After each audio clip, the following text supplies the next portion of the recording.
Hello, everyone. This is Brother Benson, and I'm joined with two of my colleagues. That is Makobura and Miguda.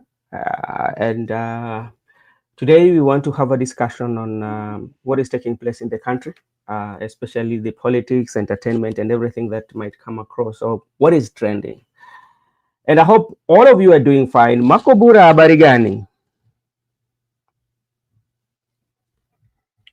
Niko salama, nashukuru. Natumai nyinyi pia mko salama. Mahali mlipo. Mimi hapa niko salama, weekend yangu imekuwa njema. Sioni mabaya. Nashukuru tu.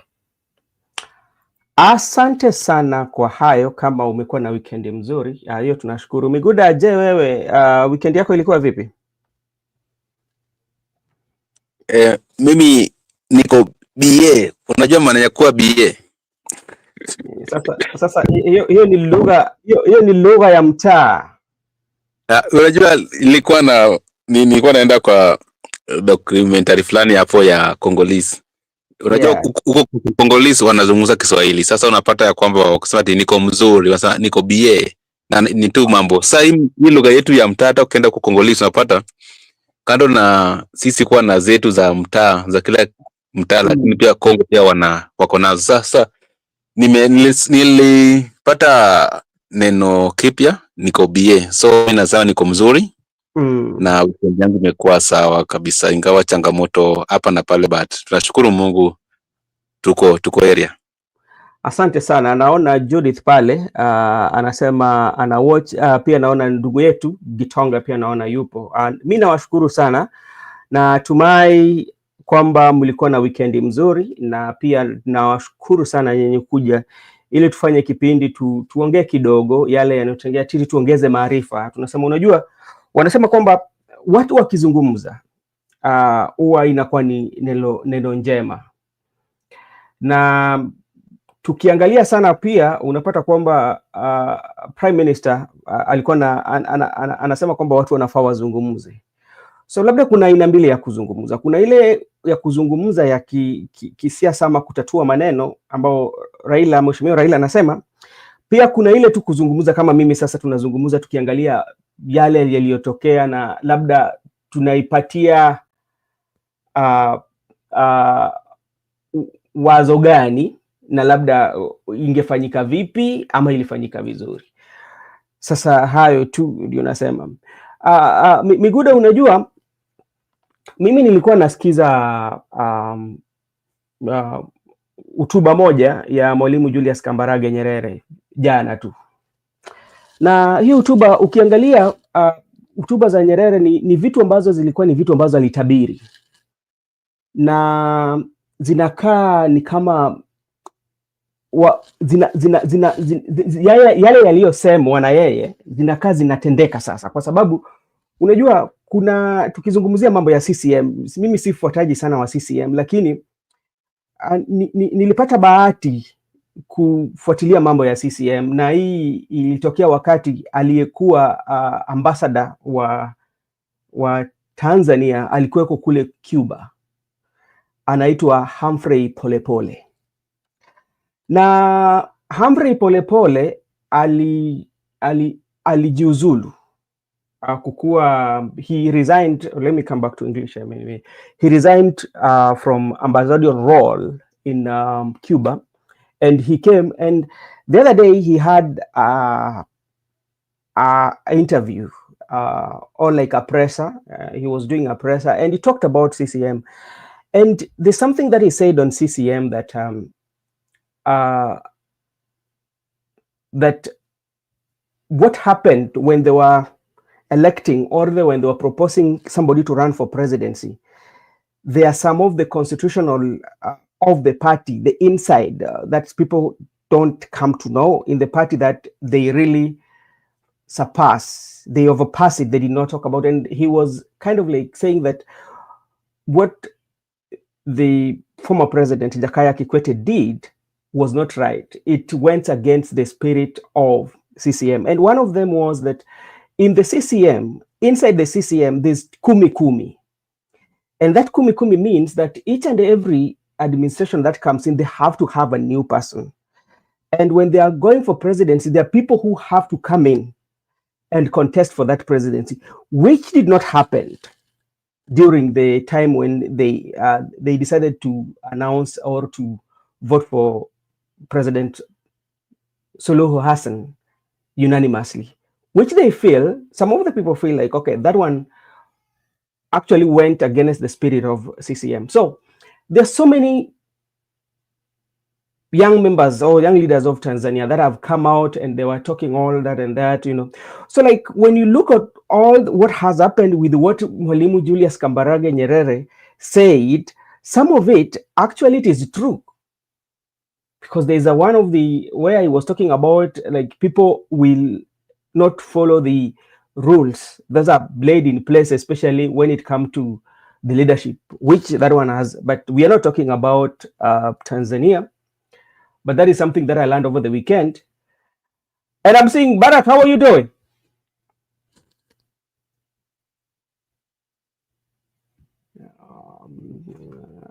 Okay, maybe he will come.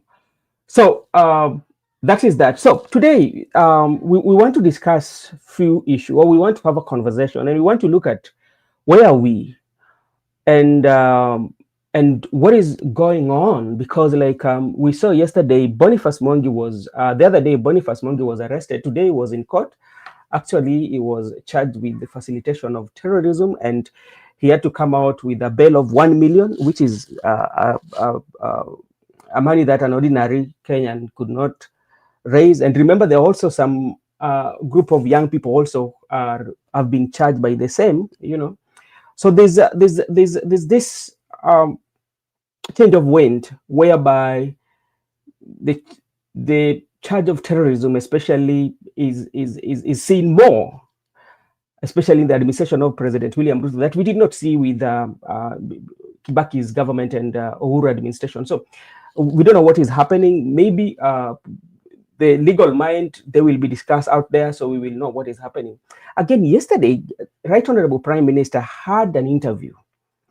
And the interview that Prime Minister had, there are so many things that we picked from the interview. And this is talking about the state of the nation, especially from the time he spoke, from the time 2023, when they went on, they were on demonstration, to how the international community came in, to how the NADCO came, after the NADCO, the Gen Z, and where we are today.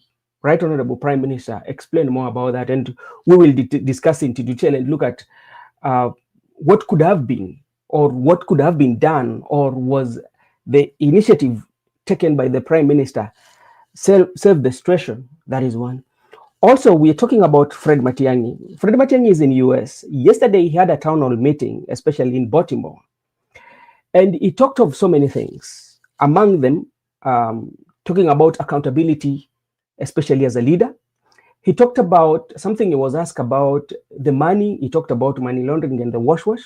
There's also something he talked about carrying the big Bible. All that is like a campaign that is going on. So there's so much that is going on. Also, we have Rigathi Gachagua, still in United States, is in Boston. And he had conversation with the community in the Boston. So many things came out from that meeting, including responding to the president, especially when the president said that, okay, the people who he's competing with or his competitors do not have anything to offer. They don't have Sarah. But Rigathi Gachagua replied, and he mentioned so many things. He replied to president and he told them, we have. So that are some of the things that we will be discussed. Now, to president, this week, president actually was in Machakos. And when he was in Machakos, he gifted one of the men of God a good car and promised 20 million. And he spoke of so many things. He spoke about something that he also said that was very interesting. He said that it is the police are not trained for parenting. That is what President, I might not quote him correctly, but he said something that police are not trained to parent the kids, but the police are trained to deal with the criminal. You know, so the parents, actually the president was blaming now the parents that the parents should take charge of their kids. That is what the president said. So there is a lot that happened during this weekend. And those are the conversations that we are going to have. And remember, when we are having this conversation, one of the things that we should look at, okay, how can we give our opinion in the right direction so that anybody who is watching, a Kenyan that is watching, can make a good decision when the time comes for election or people voting. Because let us not just have this conversation in vain, yeah, but we have to have conversation such that we inform the public or we give our views. Sometimes we may not agree with our views, but also when we see where a leader has done a good job, also we need to also inform the public. So we come from the point of neutrality, that our main and sole issue here is the public, because they're the people, especially who elects. Those leaders, they don't go to those positions by themselves. The leaders are being voted in by the people. So when we are having a conversation, we need to have a conversation geared at making sure that the audience that we are speaking to, when the right time comes to make a decision, you make a decision that you are not going to regret, based on the facts or based on what we think would be right. So that's why we are here. Thank you so much. And there's also something that we need to condemn very, very, very in the highest time possible, about how some politicians go after the family members. I think this weekend, Kimani Ichung'wah went too low on my side, and I even blame the church where he was. He went to insult the mama boys. That is politics. If you have disagreement with Rigathi Gachagua, don't go, and what he did was not very right. Yeah. And to me, I feel he's bringing something new, because most of the politicians, we don't see their spouses with them on the campaign trail. But here we see Rigathi Gachagua is coming with his wife, mama boys, in the campaign trail. Because politics is about perception and packaging yourself. If he decides to package himself by campaigning with the wife, there's no wrong in that. To me, I feel so. Because maybe Mama Boyce is offering support, and we will start with that. Let me start with you, Barack. I hope yesterday you had an opportunity to listen to Kimani Ichung'wah, especially going after former Deputy President Rigathi Gachagua wife, that is Pastor Dorcas, and claiming that something that I want to mention, but you had it. Maybe to start with, what is your take on it?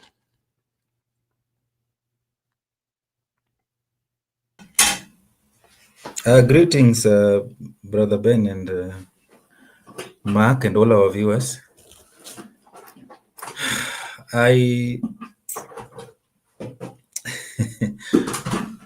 you know, there are some things that I don't think should even be aired, because Yes. that was so disgusting. So uncalled for such comments to come from the leader of such. You know, I think we have a poverty of leadership in this country. The quality of leaders, I think, is really wanting. Looking at someone who is, being a majority leader, that's a very senior position that should be entrusted with someone with the values, someone with the skills that even the young people should be looking upon at. But I think it's because of politics of hypocrisy or sycophancy, where we we crossed the line. And I think you even saw this during 2022 election, where we had leaders going personal. They even mentioned spouses of other leaders, family members, even the mothers. And this is why Rigathi Gachagua right now is struggling with to mend the rift between him and the Kenyatta family, because during 2020 he went overboard, and I think Kimani Ichung'wah is just doing the same thing, without understanding that when we are doing politics, can we do politics of issues? Can we be issue based? A society that conducting civil, a civilized society that conducts politics in a way that can even attract people who are morally upright into politics, so that we can have leaders of integrity in offices. But if you see the kind of politicians that we are having right now, it's unfortunate. And I think I don't even have words to describe rightfully describe what Kimani Ichung'wah said about the spouse of former deputy president. And I think to me, it's just basically it's unfortunate that such words came from him. Okay, thank you so much, Barack. It is indeed, as you say, that we kind of like what we are lacking is leadership. And to put it correctly, we are poor in the leadership, that we are not rich in terms of the leadership that we have. Because as you said, when you look the majority leader in parliament, that position is a very high profile position. And we do not expect as a country, or we do not expect as voters to see, especially such like words coming from him. I know there's that political differences. You might have that political bitterness because you're fighting politically to gain population, or to bring that perception, or whip the emotion of the people to attract more. But I don't think that was the right thing to do, especially coming from the majority leader, And those are some of the things that I feel as a country, that our politics still has not reached its maturity, whereby we can talk about politics of issues, whereby we debate, we compete each other on issues. How I wish that Kimani Ichung'wah should, even like if you criticize Rigathi Gachagua because you don't align yourself with his political criticism on issue, then somebody will buy it. But now, if it goes that way, we forget about, and this one was happening in the presence of men of cloth, and that one has made us to question how the men of cloth, who should always teach us the right way, is happening in your presence, but you don't condemn that. That is something that it is not good. And as I said earlier, we have a perfect example, a perfect platform. And what message are we sending to the people who are watching us? How can we change? How can we be part of that history of this country that one time people will say that when we were watching this platform, discussion was all about issues, talking about issues. How can we liberate ourselves? How can we know what should we vote for? And when we are voting, what are we going for? Is it a matter of voting, or we are just voting for political parties, or we are voting for personalities? What are we voting for? Those are the conversations right now we need to have. Thank you so much, Mr. Joseph, for joining us, and I really appreciate your time.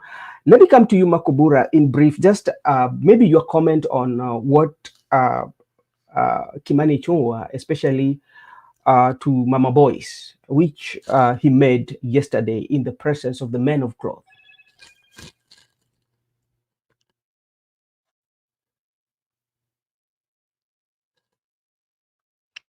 Okay, thank you so much. Allow me to take this opportunity to say hi to Barack and Joseph, who have joined us this evening.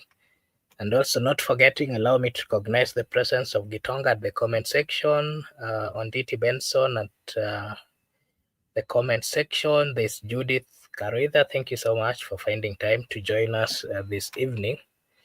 really appreciate. Yeah, so to give my comment or my take on the comments of Honorable Ishungwa, I think I want to say that as a people, even as a people, we've come from far, not just within Kenya, not just within Africa, but in the entire world. We are at a point where, women should be respected, and they've been respected. And I think the steps that we've made as a people, we should not be taking it back when we get the opportunity to address, or when we get the opportunity to give our views. I'm also condemning by all means the comments of Kimani Ichung'wah coming out to naweza sema alikuwa ni kudhalilisha, sijui kama hiyo ndio the right Kiswahili, bibi ya Rigathi Gachagua. Hata kama wako na political differences, I don't think it is good to always attack the family of an individual. It is uncalled for, and such kind of politics creates a lot of enmity. It creates a lot of political differences, even tribal differences. It brings a lot of what we call hate for one another, and we are in a country where we've suffered a lot, and we know what hatred, we know what tribal thinking can do to a country. And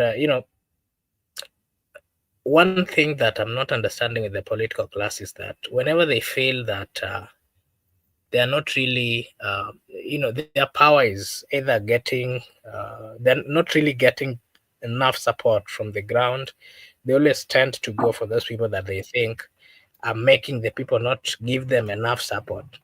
But as much as that is there, I don't think it was a clever move or something good to to come out and use the kind of words that he used in describing the personality of Pastor Rigathi Gachagua. It is the president who, at some particular time, you remember the president himself, Dr. William Ruto, so many times he has shown so many times that we need to respect the women. He has shown sometimes back, if you can remember, when he would work with when he was actually serving as the deputy president, he would work with the wife in many occasions.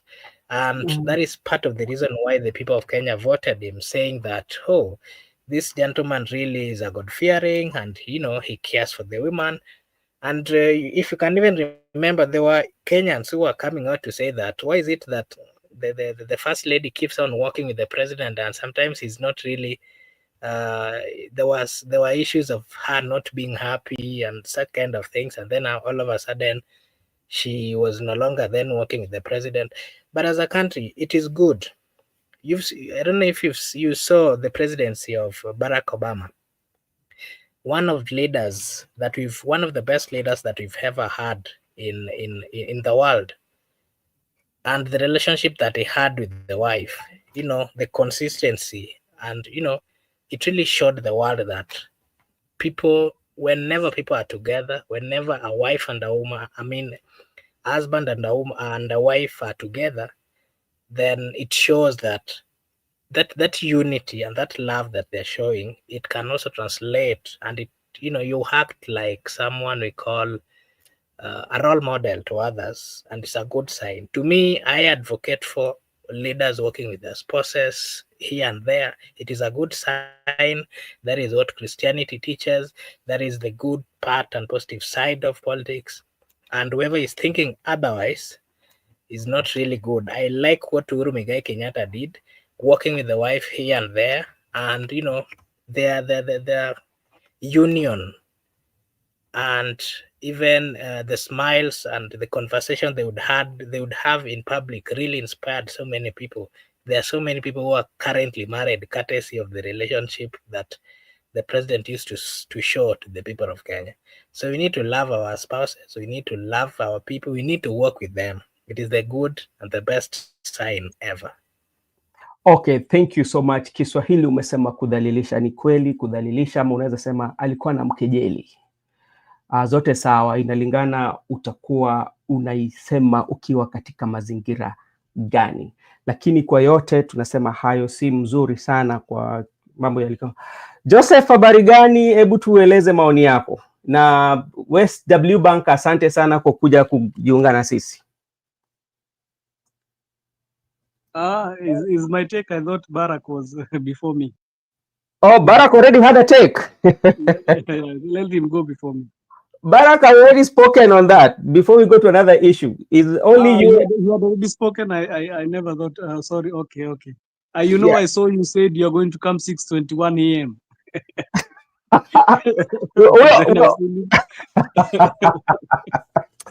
But I've seen now is okay. It's okay. Thank you so much. I think it was an error.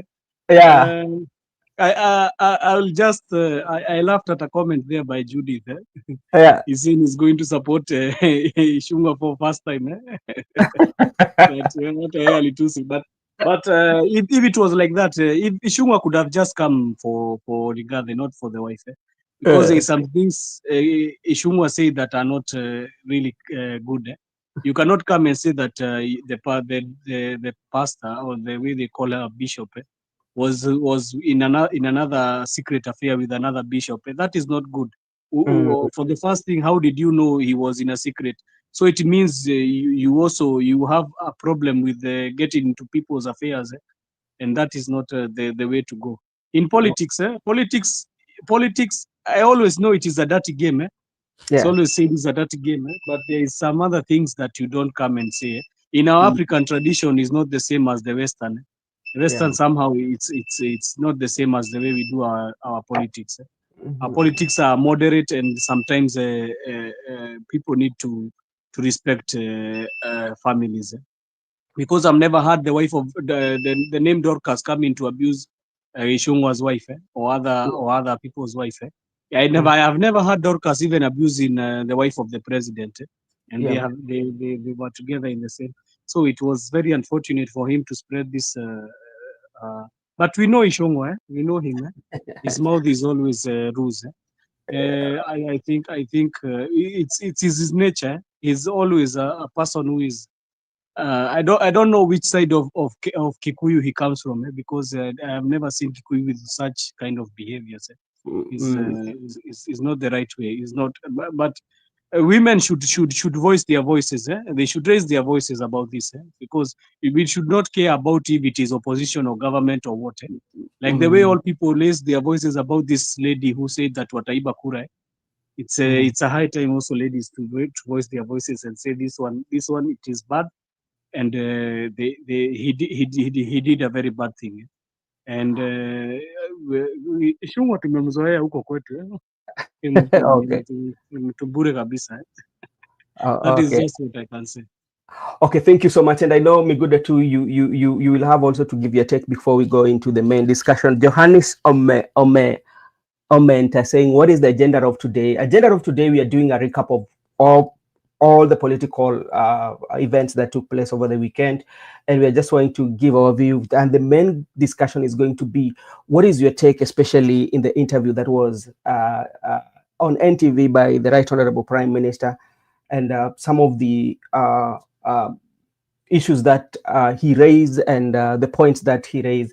How did you take at it? Do you think it is okay for us to have that conclave?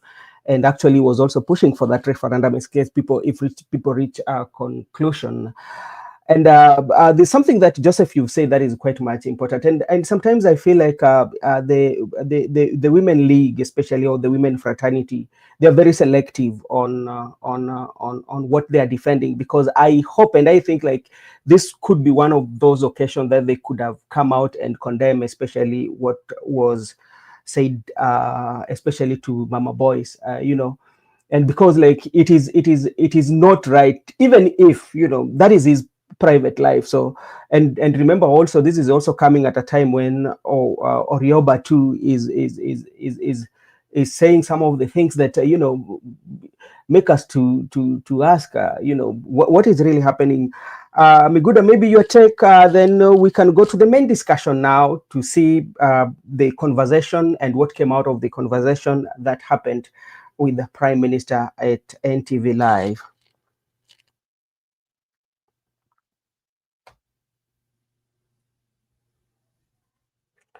Did Miguda left? Hello, Miguda. Okay, maybe is not around. So thank you, gentlemen, for coming in. And yesterday we had a conversation, and the conversation was about the conclave, especially, and the Right Honorable Prime Minister. Actually, this was the first interview he's having ever since he ran for an office. Especially, remember, he was running for AUC chair, and this was the first one that he was having inclusive. And there's so many things that came out of that interview, which we will look at, and we will look them into perspective, and everybody will have to give their view. And one of the things that I really picked from that was about when he was asked about whether he's worried about what is happening. But this is what he said: "I've always tried to convince them to see things the way I see them." That is what he said. That was one of the things that I really picked. Another thing I picked, he talked about 2023, where he said a total of 70 people at that time, especially, were lost their lives in the hands of the police. And what happened, the international community had to come in and intervene. And from there, they had to set up a committee, and this committee brought in NADCO report. That was in now 2024. And there he said that the reason why actually the Gen Z went on the street and people really, especially the June 2025, it was as a result of President William Ruto not implementing the NADCO report. And that was necessitated the Gen Z coming on to the street. One of the worries that he had then when the Gen Z were on the street, he said that it could be, there was a possibility of military taking over. So that's why also might have informed him to take that. And he said that all this negotiation was happening after Uhuru Muigai Kenyatta, the former president, requested him to do so for the sake of the country. Remember, then he said President Uhuru Kenyatta was in United States. That's where he got that call from.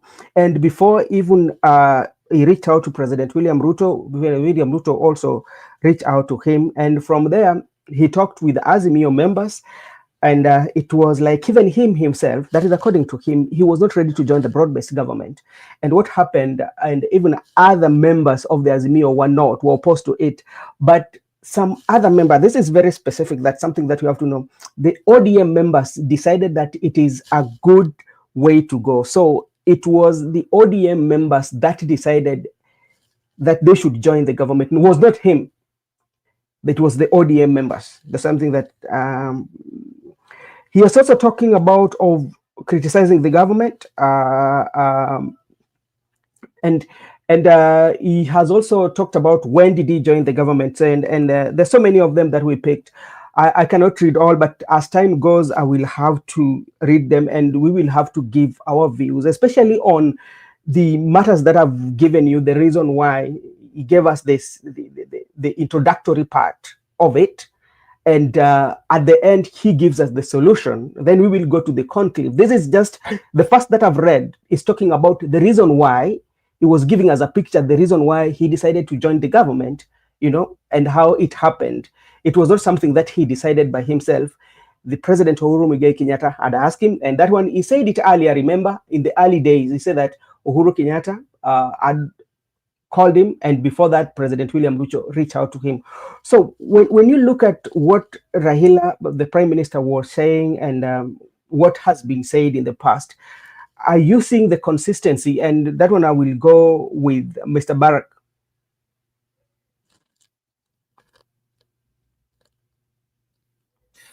What's the question again, Brother Ben? The question is, if you look at the briefing, especially the small stories that the Right Honorable Prime Minister gave, the reason why he joined the government, the reason for Gen Z to go on the street, and because like the main reason why Gen Z went on the street is because the President William Ruto did not implement the NADCO report. I don't know whether you agree with that. And he talks about the 70 people. And talking about the 70 people, something that also you have to consider is that there is a task force that is looking on how the compensation will done. So do you agree with what the Prime Minister said? Or you have like a different view or a different approach to it? Thank you for that. I don't agree with the reason for Gen Z's going on the street, because personally I think that Ruto invited the Gen Z's on the street because when his government came in power, the first finance bill and the first policy that they started implementing, they were using there was a lot of bravado and a lot of just stamping and a lot of know-it-all attitude from this government. And if you look at how they implemented the first finance bill, the 2022-2023, where was 2023-2024 finance bill, even the so-called public patrol that happened, they did not factor in any input from the public participation.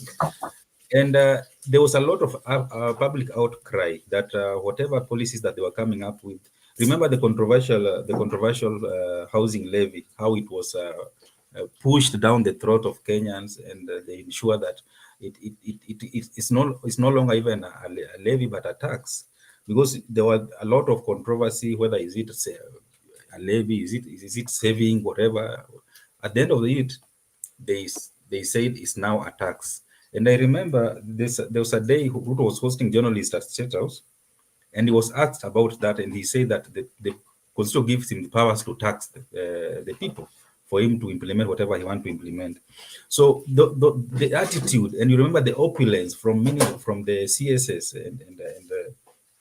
and there was that attitude that mutafanya nini, tumeshinda system, tumeshinda deep state, tumeshinda the dynasties, so we are here, and all the conversation about shares and everything. So all this, I think, when they came up with the finance bill 2024, people were just tired with this kind of attitude. The government that was not listening to anybody, the government that was that thought that they knew it all, and nobody could advise them, not the media, not the experts, not the technocrats, nobody, because they believe that they have defeated all these things. Now they were in office to do what they believed was the right thing. Nobody else knew the right thing, but they are the only one who understood what was the right thing for this country. And that attitude started with the finance bill 2024. And you remember the proposal, or even increasing the VAT on bread. And when I remember this guy called Courier from Molo saying that many people have diabetes, and now they wanted to increase the price of bread so that at least people don't spend much on medication. And you ask yourself, really? And they also did not factor in public participation of 2024 finance bill. And people say now, I think enough is enough. We need to stop these guys, because I think they are going overboard because of there's so many new taxes that were proposed in finance bill 2024. So that attitude of not listening to any advice, not listening to the people that you are leading, especially implementing for new tax measures. You are just obsessed with the taxing, and people are not seeing what these taxing are doing. And they're also being obsessed with the payslip. Kenyans who are on payslip, yeah. You remember those days, after 2 months, something new will be introduced from the payslip. After 2 months, something new will be introduced, and people are asking, surely. And if you have plans, you must have short-term plans and long-term plans. You cannot just implement everything at the same time. And remember, anything that affects income from Kenyans, you must explain to them, make them understand why you need to introduce new tax measures, so that by the time you are deducting their salary, they are convinced that this is the right way to do, the right thing to do for the betterment of our country. But you don't just impose and tell them that, no, you don't know anything. I'm the one who knows. I'm the one who is in charge. Yeah. So it is not about NADCO report. Yeah. It's about the attitude of the government at that day, and the government being irrational and ignoring all the complaints from Kenya. That's what invited the Gen Z or in the street, according to my opinion. Okay, thank you so much, Mr. Barak. And good, let me come to you because, like, you were not there when we were on the last our first conversation, and maybe if you listen or you had an opportunity to go through the interview by the Prime Minister, and one of the things that we pick into that was about the Gen Z going on the street. That the main reason why they went on the street, and Barack also has given his view. What about you? Do you agree with the Prime Minister on that? That could be the main reason why the Gen Z went on the street. If President could have implemented the NADCO report, nobody or the Gen Z could have not gone to the street. You are among the people, the Gen Z, who went on the street. I disagree. Yeah. I disagree with the former Prime Minister because I personally, I was a victim and I was on the street, and I went several times because the reason why we went to the street, or the reason why I went to the street, but I never even knew about the NADCO report. Me, when I got through finance bill, and there was an intentional way to tax actually the content creation industry. Even though I'm not a content creator, but most of my colleagues and my friends are content creators, and I like their content. I usually give them likes, I usually share, and I usually also ensure that we. And when I was going through my WhatsApp status, because I am a Gen Z and most of my friends are Gen Z, I saw people were actually, there was special that you cannot introduce tax to the content. And that's why most of the people went to the street, because they were being affected by the financial bill which was coming. Further to look at it deeper, we found that there are some measures which were being introduced, like they were even going further to ensure that they will come to your home and even they count how many fruits you are going to have, so they will tax you on base. So I think that is why people went to the street, and that's why the specific people, Gen Z, went to the street, because of the finance bill. Not NADCO. There I want to disagree with Farm Prime that it was not NADCO. It was the issue of the finance bill that made me personally, and even Makobura, I saw Makobura on this. Makobura was in CBD, me I was outskirt. But the issue was the content creation, and the specifically some issues with the finance bill. To an extent that we said, okay, because we begged you during those stages, during the committee stage, first reading, second reading, we were begging them, kindly delete some provisions. They refused. After they declined to delete, then we said, no amendment, reject. And that's what went viral to the Bunge, that do not amend, reject. They tried to amend some section by deleting. Say, no, now because we begged you from the committee stage to the first reading, second reading, it's now high time. We will no longer. Wanasema punda amechoka. Punda kwa mteremko. Do not amend, reject. I think I want to disagree with Prime Minister. It is not always his way that people went to the street because of NADCO report. No. What if he was missing in action in Kenya? People could have just gone to the street. This issue of making somebody to believe that, on a lighter note, not that I disrespect him. Yeah. I respect him so much, and even him, he knows where he's sitting. That me good, I respect him, and he knows me very well. So, Prime Minister, that it was not on a NADCO report. Maybe people surrounding you should brief you in prior before you go to interview. People never went to the street because of NADCO report, which was not implemented. People, Gen Z went to the street because the finance bill. Okay. Okay, Miguda, thank you so much. And Mr. Joseph, I'm coming to you because, like, on the same note, because and also I want you to combine it with what made him also to join the government, because he says that there was this fear that immediately after the breach of the parliament, and again the military were on the street, and this was a bigger threat, and the military could have been possible that the military could have taken over the government, and that's what also might have motivated the move, so that let's come together so that we stabilize this government. Do you also buy the same idea, or you tend to agree with it? And if you disagree on How? Yeah, thank you for that question. And I want to also continue from where our brother Miguda left and say that for me also, I trusted in our former prime minister because I have respect for him. I supported him also in 2022. But Yeah. you see, you come in and telling us that all this started because of the NADCO report. That one is not the right way to say things. Because I remember Sifuna in Citizen Daybreak show saying that they are refusing the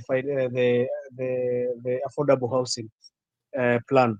This affordable housing plan had come before we had gone to the streets, if Yeah. people can remember. So these things about taxing Kenyans had started way before. You know why the NADCO came? The NADCO came because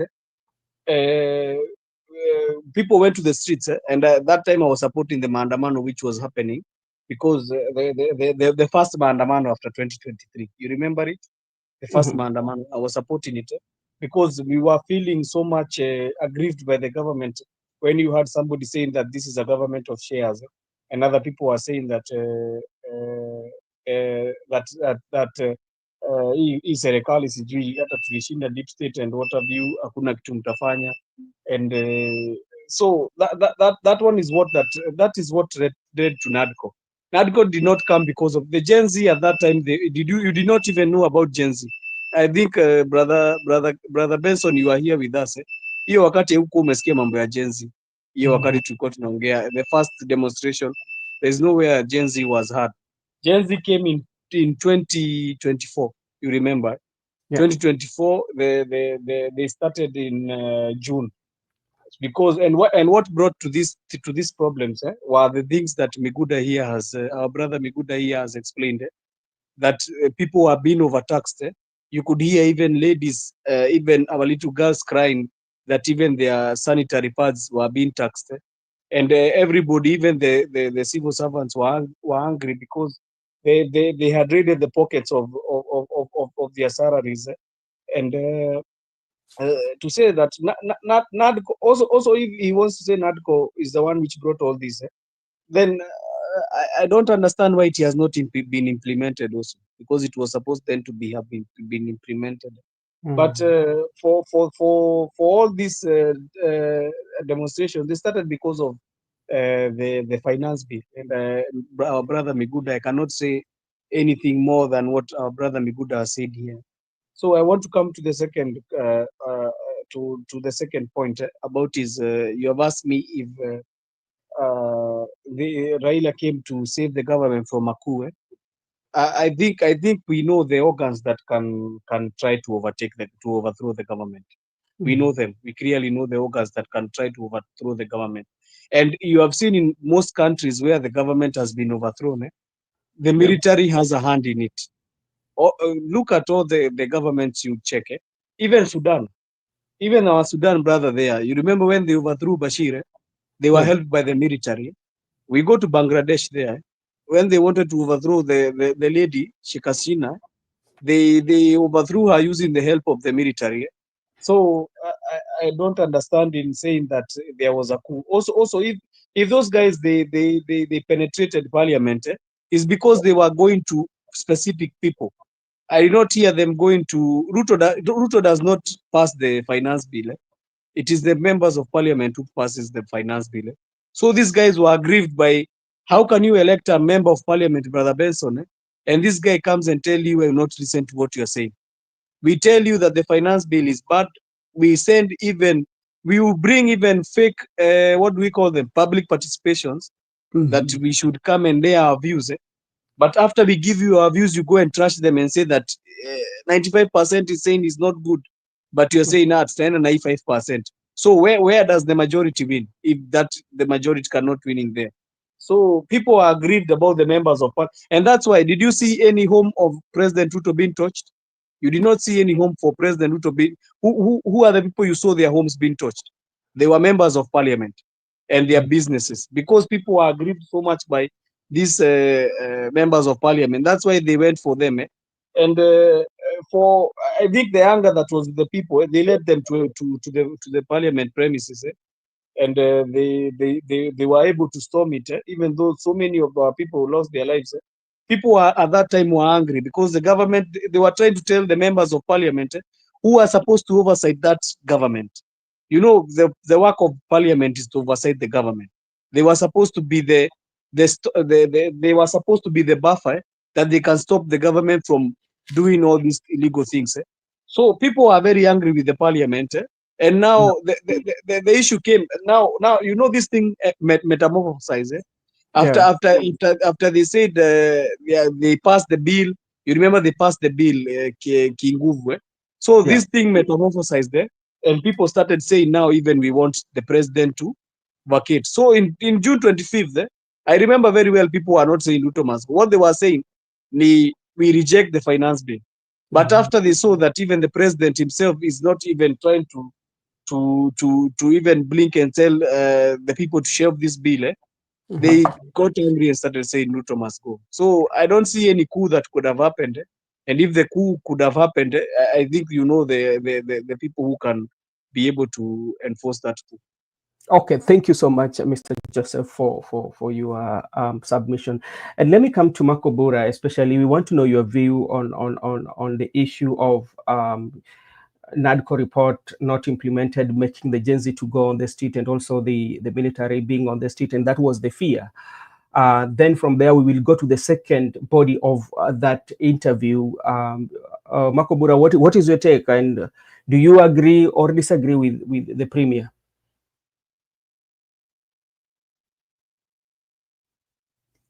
From my understanding,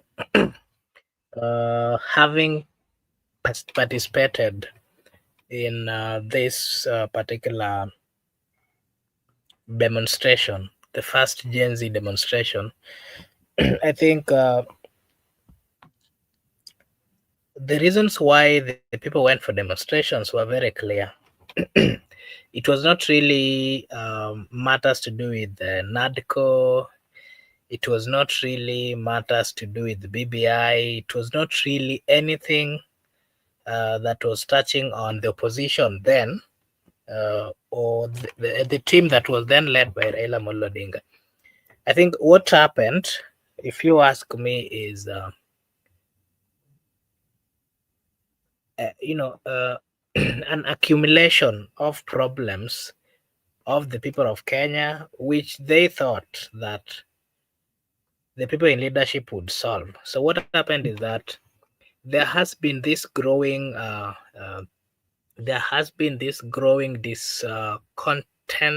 contentment among the people of the Republic of Kenya, and they're saying that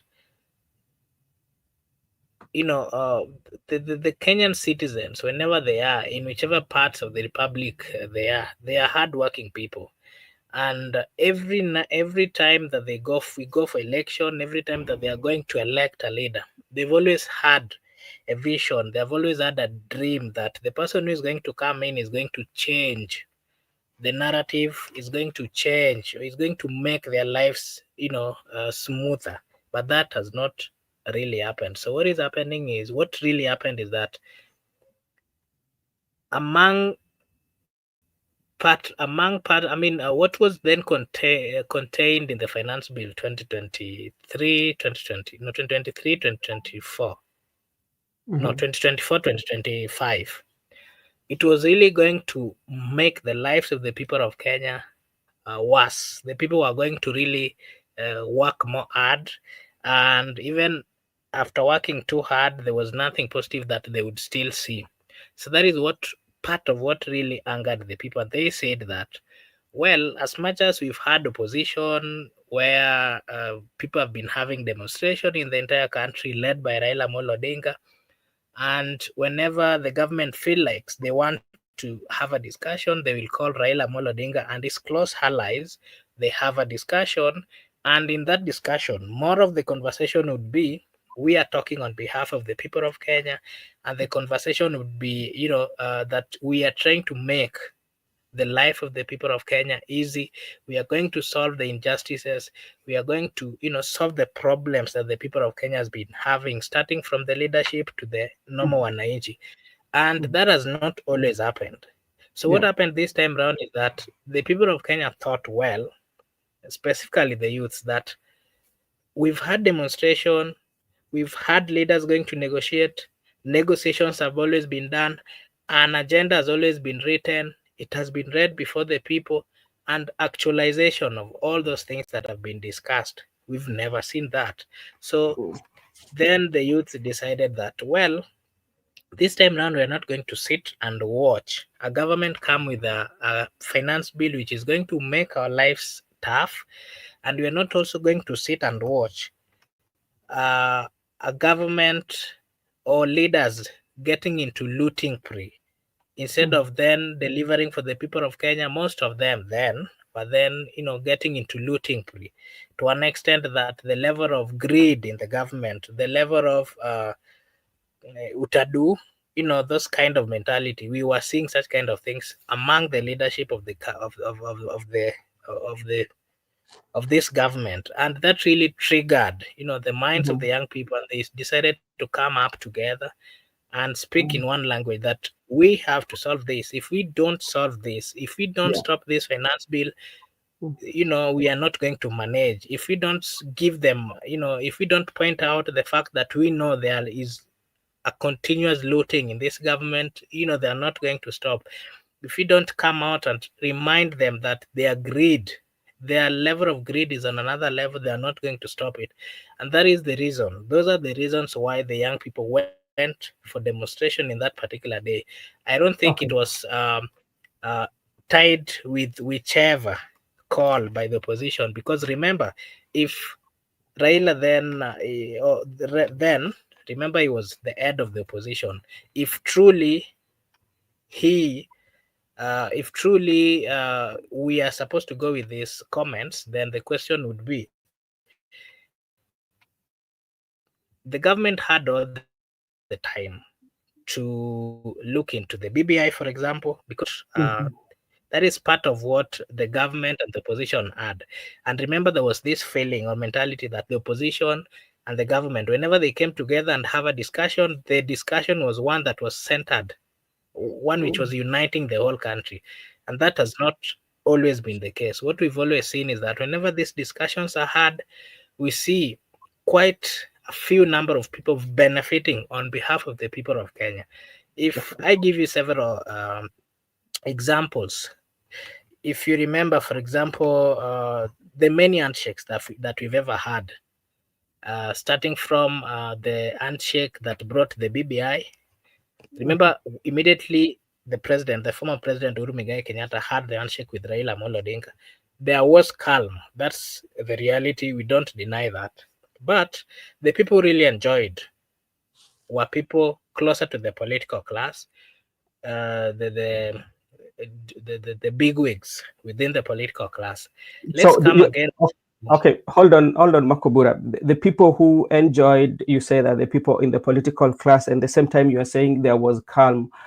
Does it mean that, which means everybody might have benefited from it in different ways? Maybe the political class might have benefited financially by them joining, or some of their closest members getting appointment. At the same time, people also enjoyed the peace at that particular moment. So when we speak, there was that calm, that peaceful was there.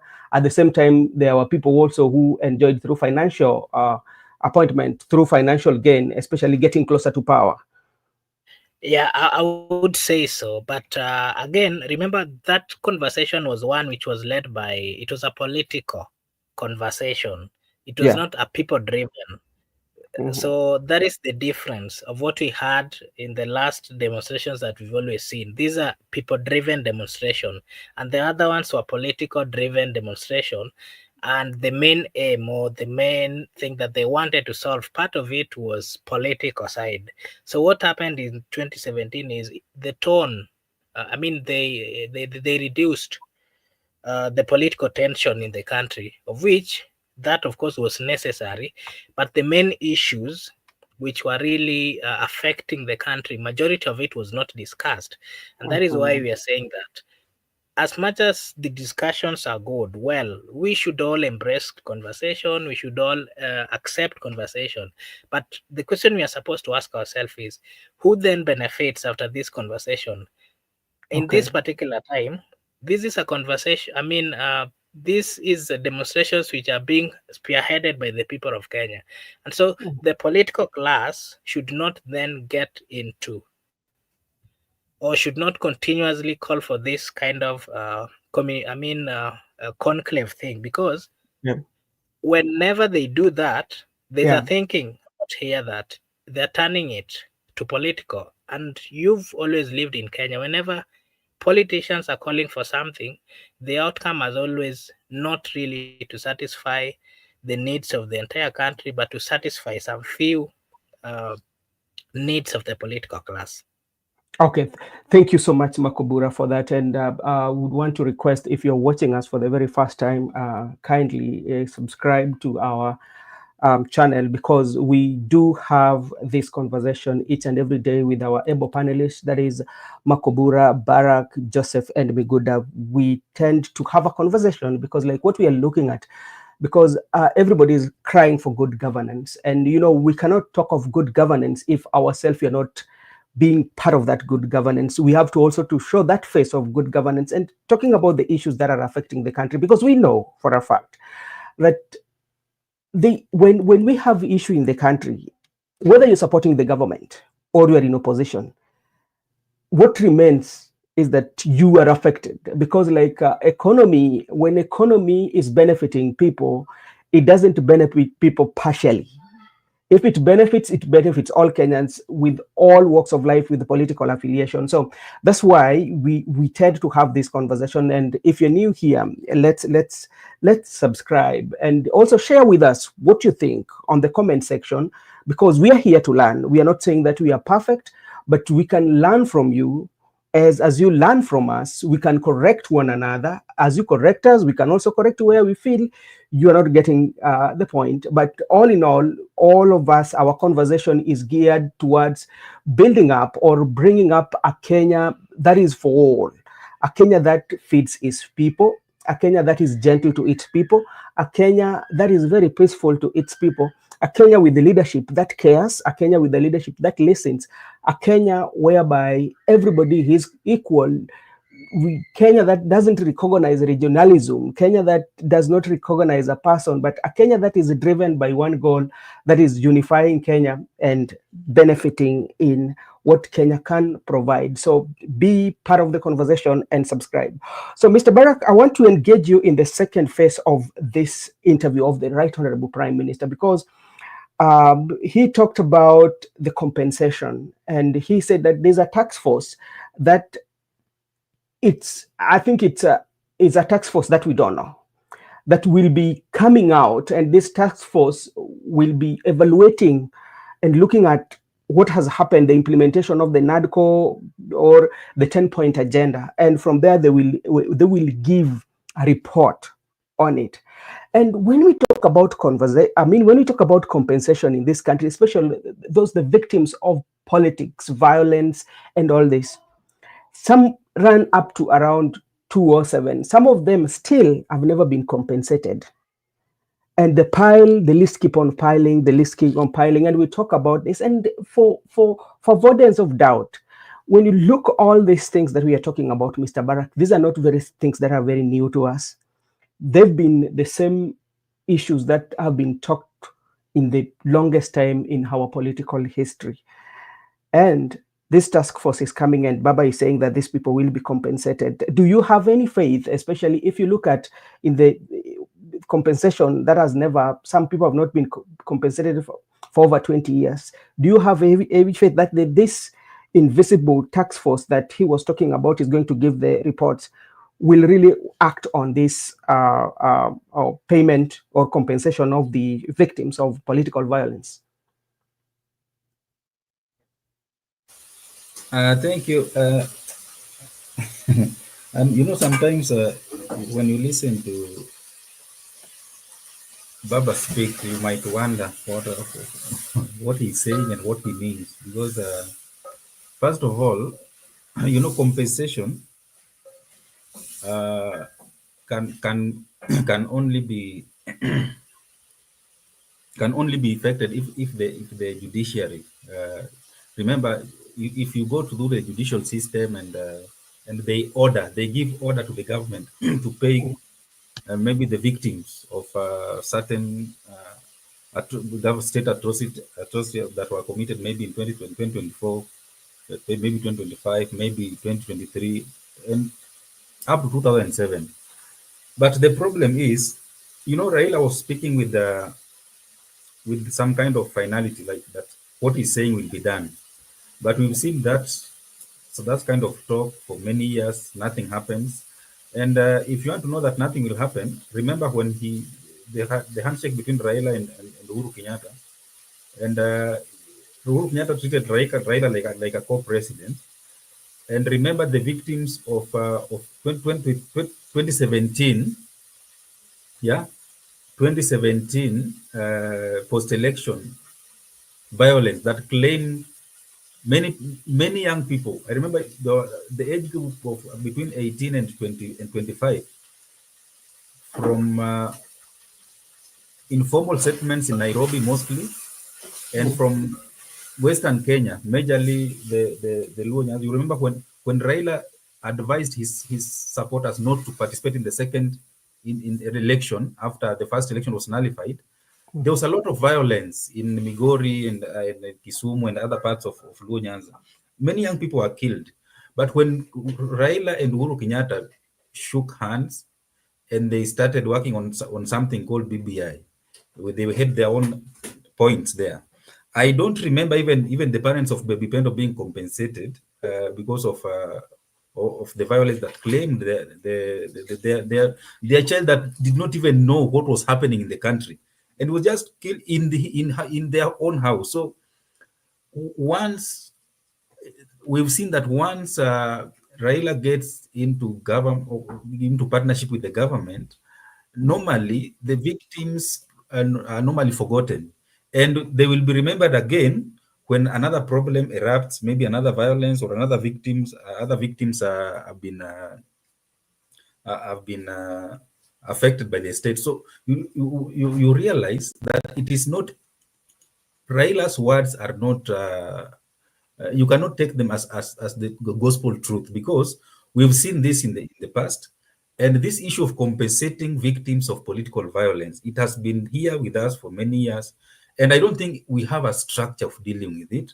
I don't think we have a way of dealing with it. Because if you ask me, I think the first thing will be to stop this kind of violence. Because we cannot continue increasing the list and talking about violence. I don't think any conversation can bring back a life that has been lost, even if you're given millions. I saw the other time people making jokes about 2 million from the president. Once you lose your child through police brutality or through political violence, even if the state gives you how many millions, it is not possible to bring that life back. That's number one. So I think conversation should not be magnified as if it will solve problems of those families that have lost their loved one. I've seen people who have lost, who have now permanent disability out of this political violence. Yeah, people who have, they are now crippled, and they were just normal people walking before meeting this political violence. So we should come up with ways, number one, of ending this political violence, stopping police brutality, and these extrajudicial killings, number one. Then we discuss as a country the best way to compensate victims of political violence going back, not going forward. Because it seems we create violence, people are killed, then we say they will be compensated. That is not how we should be. I think that's not how we should be approaching this political violence as a country. We need to ensure that at least we minimize these chances of having political violence in future, so that we can now solve our past and get out of this mess once and for all. Because we cannot have a peaceful country if we continue burying these injustices under the carpet and assuming that nothing is happening. And even the government that is going to inherit this one, the incoming government, they will have a lot to deal with if we do not sort out this mess as a society, because it is taking us backward. And I don't think compensation, because we kill people as the government, and we want to pay their family members. This is not how a society can move forward as a peaceful and stable society. Okay, Barak, thank you so much. And there's something that you've said there about compensation. How do you compensate when you sit down as political parties? How do you know the exact amount that should be given to victims? Because maybe somebody just lost his limb, a mother somewhere lost the son, without going through justice system. Because like you have to go to through judicial, and the judicial will give pronouncement and say that, okay, based on what we've seen, especially the injuries that occurred or the loss, the murder that occurred as a result of this, we are requesting government to compensate the victims of such so and so amount. And if you're very keen, the other day I was in another forum with senior counsel Willis Otieno, and Willis Otieno was talking of something that was very painful, actually still fighting for it until today, about a compensation that was supposed to be given to some young men, and this is dating back to 2007, 2008, especially what they went through, especially during that moment, the worst days or the worst years of the Kenyan history. The court had already made pronouncement, and the government, according to him, has never compensated the victims. So, and if we keep on piling, because it will be a list, and what will happen if another administration come into place, that is something that they will be dealing with. They will be dealing with compensation, because like right now, we are talking of compensation, even 2023, that the Right Honorable Prime Minister saying is around over 70 people who lost their lives.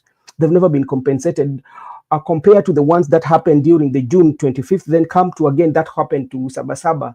You know, there are a lot of them. You know, the number is too worrying. And in a society whereby now the life can be lost, and we just say about compensation, it doesn't bring life. And sometimes some of the people who are lost through the police violence, those are the breadwinners of the family. A mother has like a one kid, and this one kid is gone. Even if you compensate the family, do you think the mother is going to be very happy? So I think like we need to be proactive enough, especially how do we prevent, we become proactive, as a country, even the police force, those who are given the leadership, how do we be proactive in a way that we don't lose more lives, and if you have to lose a life, that has to be justified. And that is something that we need to have a conversation of, because this is our country anyway. We need to talk about it. And thank you so much, Mr. Joseph. Let me just also come to you to the second part of the interview. And this was talking about the compensation and the committee, that this task force that is going to evaluate what has been done, what has been implemented with the 10-point agenda and all that. And when you look at it keenly, or when you digest everything that was there was no name of justice. Justice was not mentioned, even as we talk about compensation. Where do you think as a country we are missing it, especially with the leadership? Are we not understanding what the people are going through, or we are not understanding what is actually taking place especially during the political processes of our country, in terms of when people go to protest, or when people are actualizing the dream of the constitution that we have? Where do we miss it? Where is that missing point? Thank you, my brother, for those questions. I like the dialogue that is going on in the comment section. Sometimes I like to check what the people are saying in the comment section, and I think they always give us some very good points. I hope even you'll be highlighting them sometimes in the full screen. Thank you so much for that. I want to say, yes, you can talk about compensation, but the question is, how have we become as a society that when a life is lost, you can just come and say we compensate? It's just like that. A person lost his life, even though he's not going to come back. But a person has just lost his life or her life, and he's not going to, and he or she is not going to come back. And you say about compensation to the family. You know, sometimes I don't understand initially what that compensation all entails. Because if a person has lost his life or her life, like the young girl who lost her life, the young school girl, she'll be no more. That parent, if she had one child, you have rendered her childless. Some of the parents are old enough, you can see their ages. They cannot go and start now making babies again. You've already taken a life of a person who can never be replaced in that family. So I don't understand as a society. This is not only even for the politicians. It's even for us as a society. How can we come and just tell people that we just can do compensation? I've never understood that point. They are going to say he'll not come back.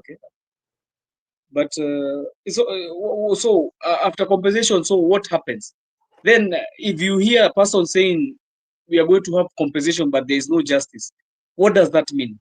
So somebody should be killed. Then we are not going to seek for justice. We are going to go for compensation. There is not going to be people. Now we don't seek justice anymore, or what happened? Did we lose our focus as a country? That nowadays we don't focus on justice. Now we focus on compensation. What if this guy who was shot by Boniface Karaoke was not shown by the camera, was not captured by the camera when this police guy was shooting him? Could we still have to come and say we need compensation for him? Or because that guy is justice which was found within a camera. The camera is the one which brought justice to Boniface Karaoke. The camera.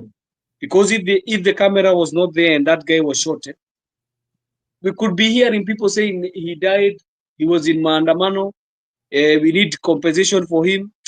Brother, I don't know where we have reached as a society, but I think even in our national anthem, we always say justice be our shield and defender. I've never heard compensation be our shield and defender. I always hear them saying justice be our shield and defender. So I would rather you give me justice than you give me compensation. Because even if you give me 2 million, 3 million, 50 million, but I don't have closure on what happened to my kid and the person who killed my kid or killed my brother or my sister, is still roaming free in the streets. And some of them even is like they're laughing at the people they kill. They come and tell you, they are shown a video of themselves. They say that is not them. So I don't understand. I would like to understand this society where we have reached, but it's very hard to understand, brother. And it's very disturbing that a mere life of a person has been equipped to compensation. It's unfortunate.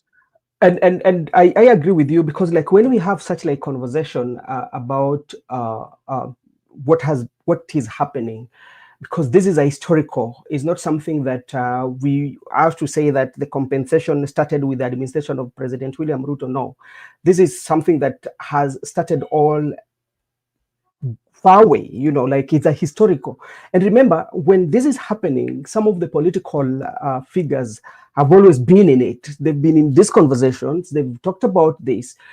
And as time goes, we don't see the compensation coming in. And we will start hearing compensation for 207, 208 cases, 2023, 2024, 2025 cases. People will reduce to cases, data, and statistics. It is true.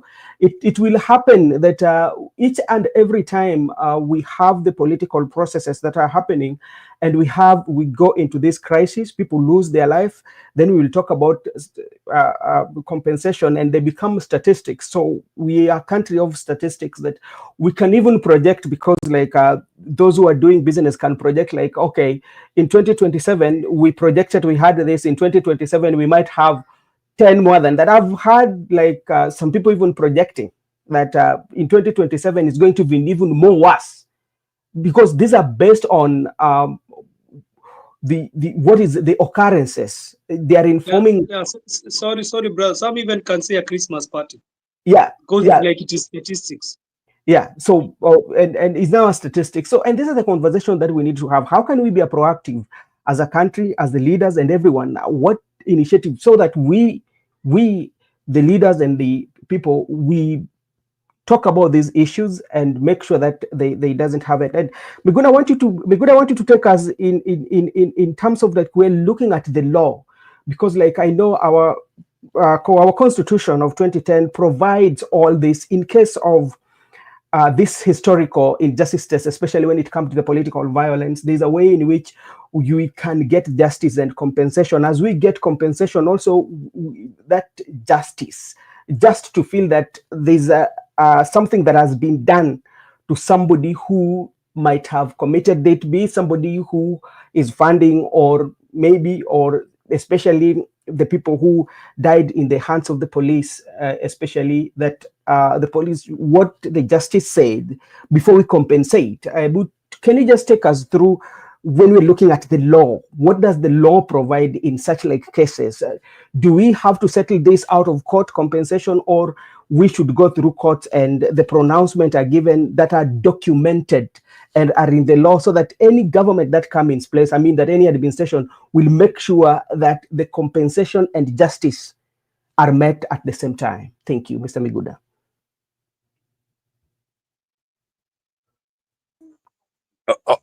Okay, bro. Let me just discuss about something through justice, and I like to be brief, though it's a very long conversation. To me, let me respond first to, not to respond, just to highlight what our good friend Nyapolitik has said about trying to compare people and data. But I also understand that the IT guys, like Makubura will tell you, they call people data. In IT, people refer to data. So that is just like people in the information and communication technology. But anyway, to me, justice is something that is too detailed. And even philosophers have tried to explain to the people that, does it mean that doing good to your friend and doing evil to your enemies is that definition of justice? People like Aristotle try to argue that way. But also based on the context of the Kenyan, we understand that I think Article 48 talked about justice, and each and every person has a right to get justice, and it should be expeditiously. It should be very fast for anyone to get justice, and justice should be done irrespective of your status, whether you are not in any position, whether you are a commoner, you shall get justice. And justice also can be done, and justice shall be seen done, and justice can also be transformative, because this is our argument. People have said that, okay, if you're talking about compensation, what about the 2007 victims, the 203? That's now transformative, whereby if we do justice today, what about the past? It must be done to everybody. Everybody must be included in the carrying out of justice system. So to me, because even I heard that, I was also in attendance when senior counsel was speaking, Mr. Otieno. The victims who were forcefully circumcised in the 2007-2008 possession violence, currently they're in court, and actually they have been, I think they're in the process of being compensated. But what about, that's the question people ask, what about other people?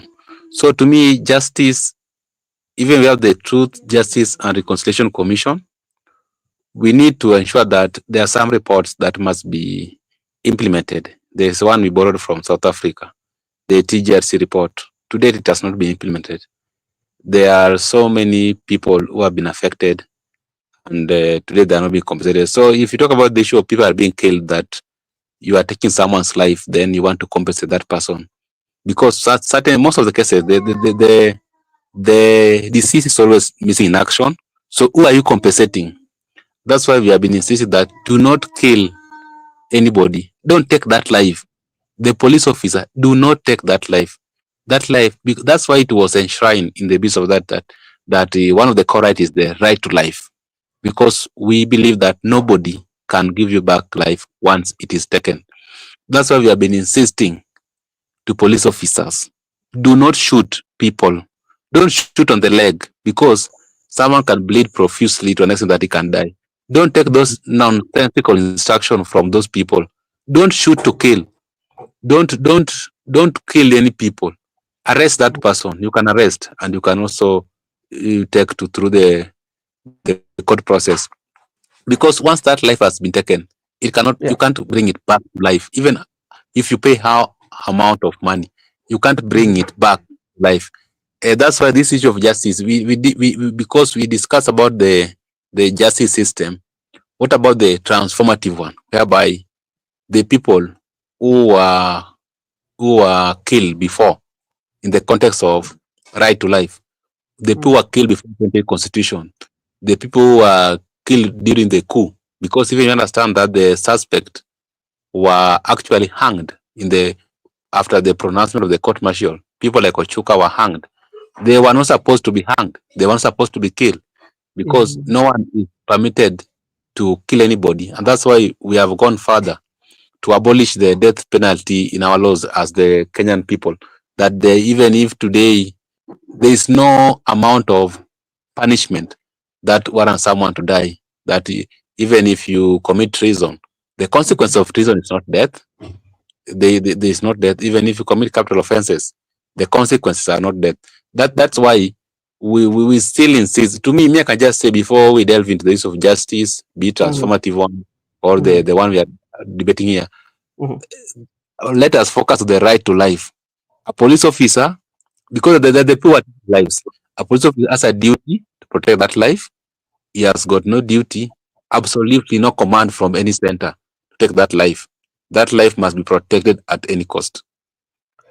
Let me ask you, Miguda, before you leave, because there's something that you've said about compensation and asking about the victim that is being compensated is dead. And that statement that you said, there was one day we were having a conversation with one of our security officers, especially. We were just having a conversation. He was saying that, okay, as much as we might say once a life is gone, it's gone. Even if you compensate, that life is not going to come back. But now the question is, okay, the life is gone. And the compensation, maybe the mother might be getting the compensation, right? But now my question is, if the justice is not served, especially if the person who committed that atrocity is not brought to justice, does it make the victims, especially those who are remaining, to have a closure of their loved one? For instance, let's take for instance, we are talking about Baby Pendo, and something that also happened with Baby Pendo, I wanted to bring it when Barack brought it in. Remember what happened when we were launching the BBI? The Baby Pendo parents actually were the people who were at the bombers. And I don't know what was behind them being made like the people who are to speak about it, that particular moment when the mchakato ya BBI ilikuwa inaendelea. Barack spoke about it and it left me. So when we come to you, Miguda, about, because like he has dead, what about the justice part? Maybe don't go into depth, maybe even like a second, just tell us, like, can justice bring that closure and know that, okay, he did this, maybe after killing me, he's now serving maybe 2 or 3 years into jail, and he has also been told to compensate me. Can that one bring that closure and to make sure that I feel like where you are, because we've had people saying that now at least you can rest?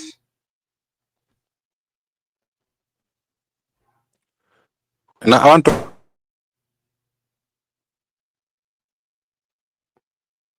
Oh, we lost Miguda.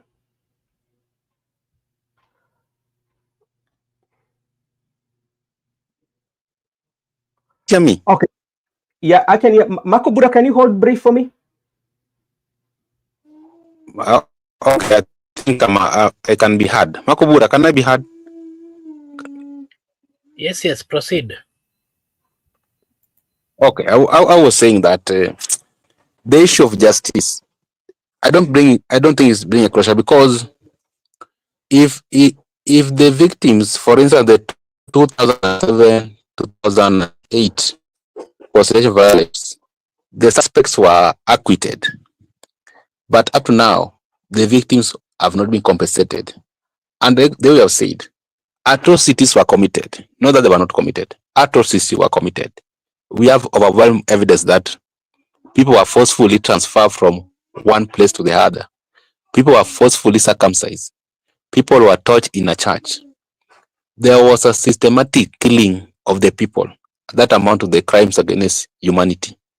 And up to now, those victims have not been compensated. That's why Council Wilson Otieno is struggling in the court, trying to seek compensation for the people who are forcefully circumcised. To me, there is whereby you find that the victims have not been compensated. The suspect have not been charged. They have been charged, but they have not been taken through the full trial, whereby they can be sentenced. So they are caught walking free. That one, to me, justice has not been served. Even right now, what happened to Boniface Kariuki and Baraza Cleansy? Baraza is now, he has been charged, of course, but he has not been sentenced. To me, justice has not been served to the deceased. That's why I don't believe, even if someone is charged and someone is sentenced, what about the dead body? What about the person who has been killed? So to me, I still insist, before we lose any life, let us that we protect that life. That life should not be. Let us try by all means not to lose a life, because losing a life, even if you losing a life, doesn't amount to the return of that life. That life cannot be getting back. You can't get that life back. Once it is gone, it's gone. So let us ensure that we protect it. The people who are responsible should protect it. And second one, there's this issue whereby, like the issue of Baby Pendo, we saw the parents, the issue of Albert Ojwang, even though people don't want us to talk about it because that was their family affair, but there are things that we must discuss here. That you find out that someone has died, then the people who are close to that person, instead of ensuring that they seek justice to the deceased, they'll collide or they collab with the government, and they will heed to whatever government is saying. Like they will say, we take the funeral expenses, we'll give you certain amount. Of course, even as, not that we are stupid, we know that if someone is dead, he must be buried. That one everybody knows. So these things, like people are lecturing us that ati mlikuwa mtaka afanye nini, alishakufa sasa aziko. We know, who does not know that mtu akikufa nazikwa. But there are things that are pending here. We need to know. Even the complainant right now have gone back to the office, but those things should not happen. But when you speak, they will tell you that it is not your child, it was not your case. But if it was our case, the thing is, the people who are left behind, who should seek justice for the deceased, they don't need to be compromised. That's what I'm trying to say. This issue, people are dying every day, of course, but even the way most of the burial, the government do not come in, but we usually bury our people. We don't need their support to bury our people. So this issue of them coming to take funeral expenses, giving you money, building for you a house, then they tell you, okay, now you don't need to go deep into the case. Me, I tend to oppose that approach, because it will be a routine whereby they will just kill people, they take you through the route they have taken other people, then it's become normalcy. But it should not be normalcy. Things like killing people should not be a normalcy, that people are just being killed like chicken, people are just dying like rats. No, these are human beings. They should be living. That right to life, a right that you must live. You don't need to take us through all those dramas. Then okay, it's okay. We have constructed a house, we've compensated you. Now take it easy. We can't take it easy. We should not lose any life through bullets. That one should be underlined. That let us not kill people. Let us not take those lives. Makubura, back to you.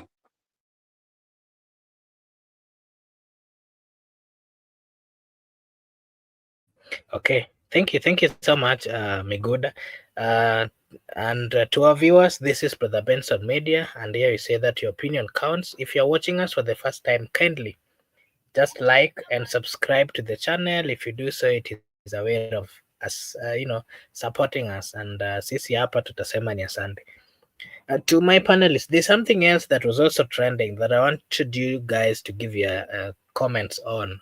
We've been seeing people being arrested. If you remember, there were some gentlemen who were arrested in Mawego, and they were arrested because they were being accused of having burnt that police station, and they were charged with terrorism. And Boniface Mwangi, who is also an activist, was also arrested, and today aliachwa kwa dhamana ya shilingi milioni moja. Na yeye pia alikuwa na is also being charged by the same. And I've been hearing some lawyers speak, and they're saying that the gravity, the charges which comes with terrorism, that's a serious charge according to them. That someone, the gentlemen who have been arrested should not even be charged by that kind of allegation, because they're saying that it's such a serious thing. We saw people in social media, and it was actually trending, people giving their take, and they're saying that why is it that we've gotten to a point where if you come out to criticize the government, the only thing they can charge you with is terrorism, and the gravity that terrorism also comes with.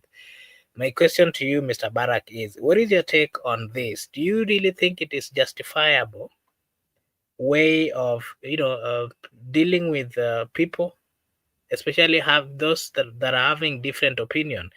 Do you think whatever these gentlemen are being charged with is what they really warrant? Mr. Barak, you can give us your take on that, and then maybe something else that you can give us your take on is the former deputy president Rigathi Gachagua is still in United States of America, and anasema bado ana inject huko, na leo hii alisema ya kwamba is interested, is going for presidency. I may remember is bringing or coming up with that conversation at a point when sometimes back he had also started with the same conversation, but he retracted back and said that he's going to support someone else. And now, that kind of confusion. Is it that he is now coming back with that because of the reception that he did receive in the United States of America? Is he seeing, or is he maybe thinking that he has what it takes, the full support of the people of Kenya to go for that particular seat? And maybe you can also give us your take on his remarks while he was in United States of America. Mr. Barak?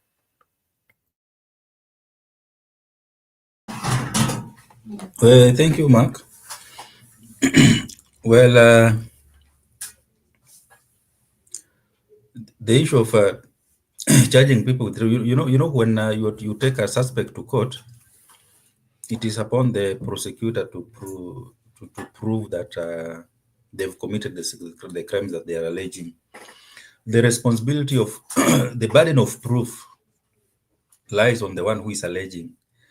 So I think I don't have much to say about that until maybe a case is proved and someone is sentenced with terrorism. But what I know is that the laws that are being applied right now, they were passed when Justin Muturi was the speaker in 2014. Dealing with domestic terrorism.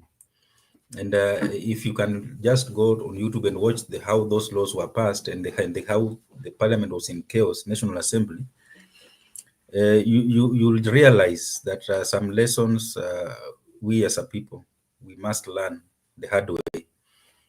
And these leaders who are in power today and behave as if they will be in power forever, sometimes they expose citizens to danger by enacting laws that will affect the citizen tomorrow.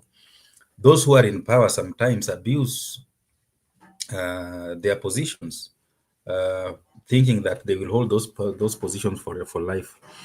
And you see some people who are being affected by these laws were even Muturi is right now in the opposition, and he's the one who midwifed these laws that are being now used against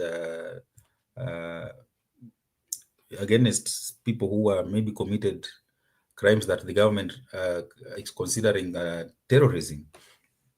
So is this just a general advice to everybody, especially those who sit in the decision-making tables? When you are coming up with a policy or you are coming up with a law, don't have a specific individual in mind. Have yourself in mind. If these laws are applied against me, will I feel that maybe justice has been served? Or if my enemy is now in power, is the one now who implements these laws, how will he use these laws against myself? But because we don't think rationally when we are coming up with these laws, since we're in power, what goes around comes around. So in terms of Rigiji, I have said here several times that in the united opposition, Rigiji is the one who is coming out very strongly with the capacity to attract huge support, even if not from all Kenyans, but from most of people from his backyard. And he's building his capacity to an extent that he does not want to play second fiddle in that united opposition. You know, there's a way that you build your capacity, and even those who are around you will just let you be the leader, you see? And that is what he's trying to do. He started by launching his own political party. He's building his capacity now in the US, trying to, I thought he opened a second satellite office.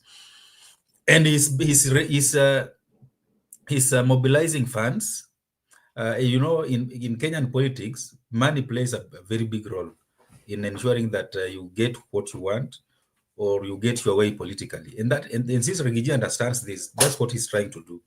The only problem that is his isolationist policy, where he's always focused on Mount Kenya. Everything is talking about Mount Kenya. But if I don't know if his advisors can try to talk to him so that he can be inclusive, because his nature of politics that is exclusive is making him look like a tribal leader or a tribal kingpin rather than a national leader, and that is his main undoing. Other than that, I think he's doing well as a politician, and his main, let me just say, his biggest enemy is his own tongue, and also his biggest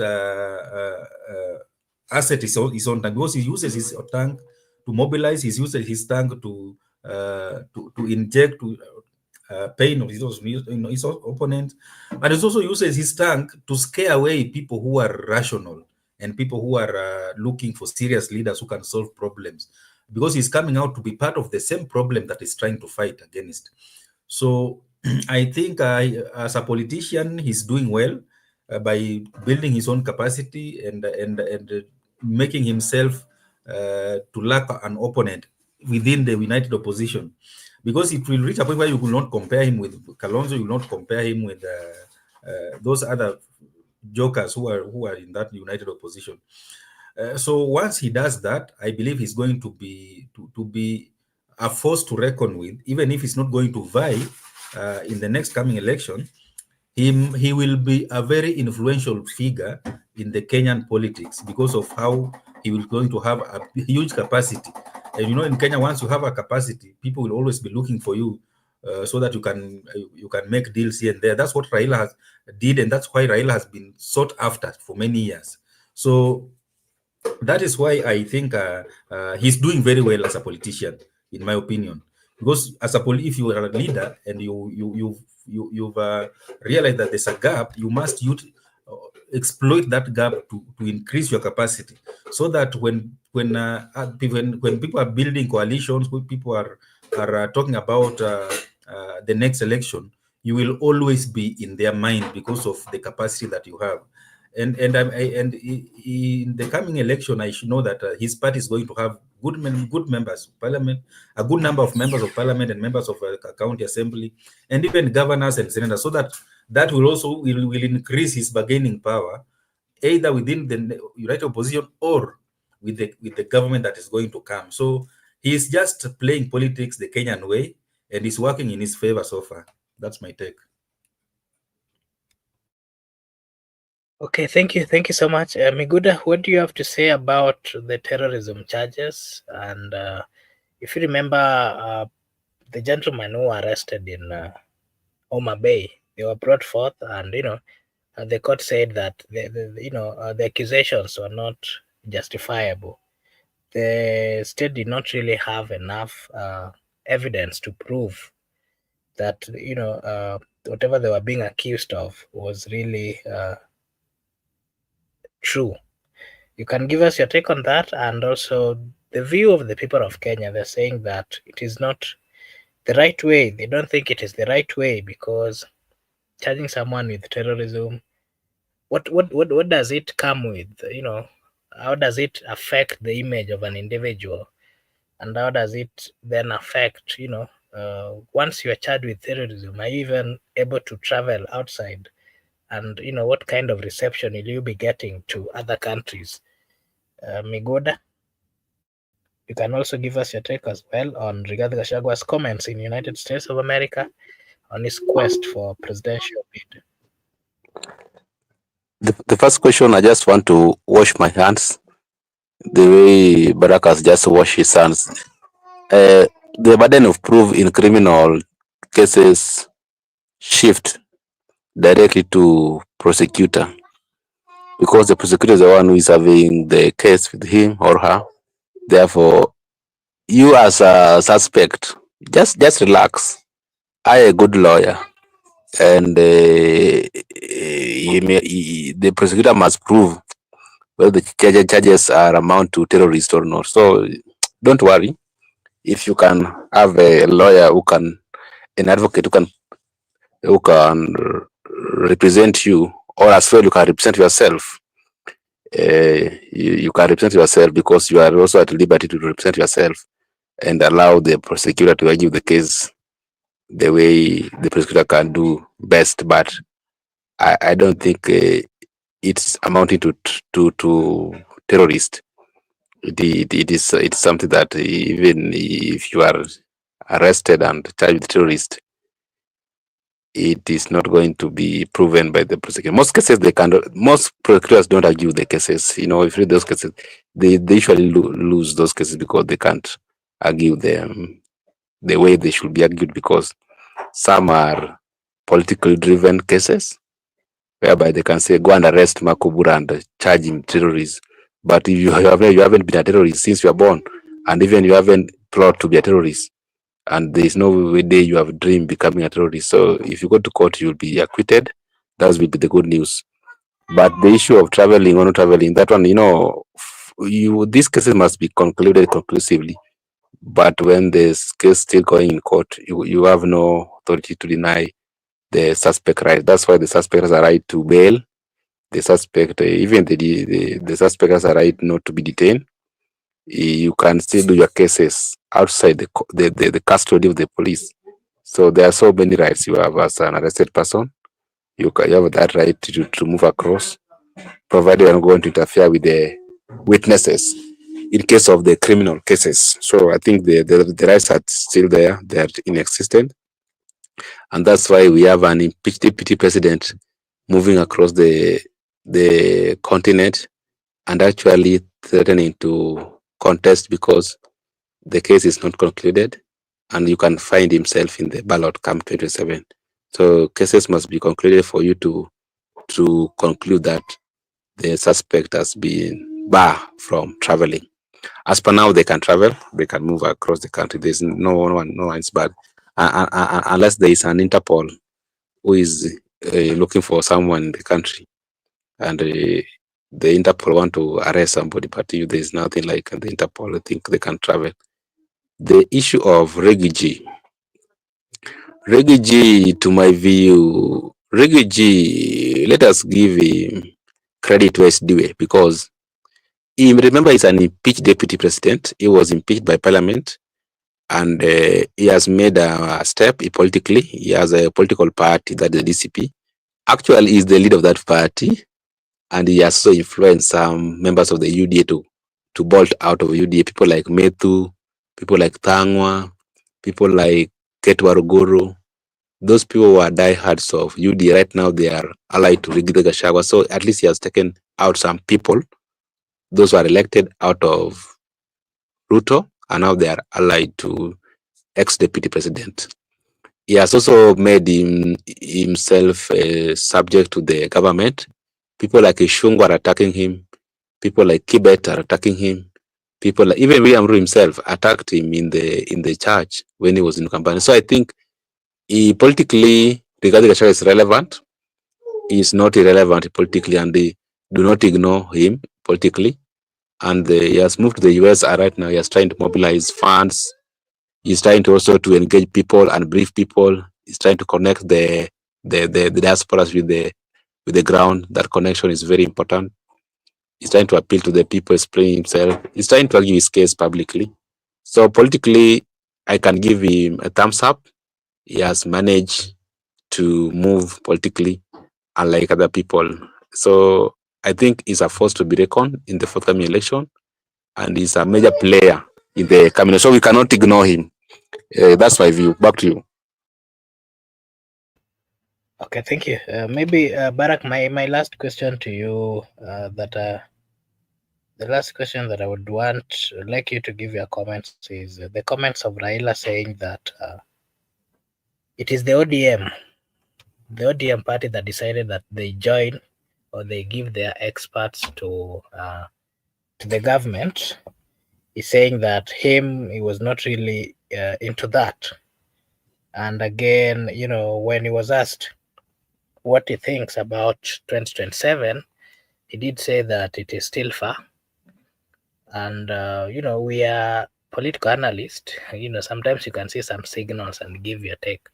What do you think is your take on his stand when it comes to 2027? Also coming out to say that sometimes he speaks with the, with the opposition side. He was asked about Kalonzo. He said that he acknowledged the fact that Kalonzo has assisted him not once but several times, and that he has not come out to ask him about, his presidential bid, 2027 presidential bid.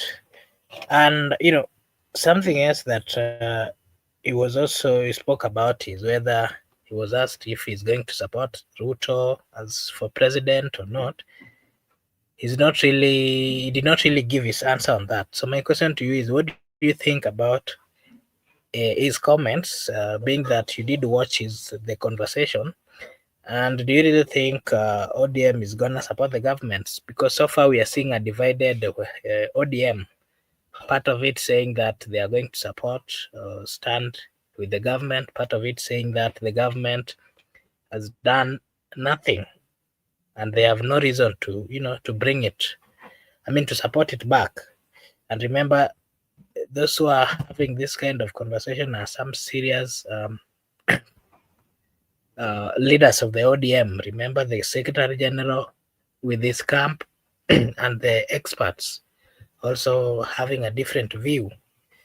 What is your take on that, Mr. Barak? And then after that, maybe you can give us your final remarks. Miguda will also come and give his take and final remarks. Hey, thank you, Mark, for that.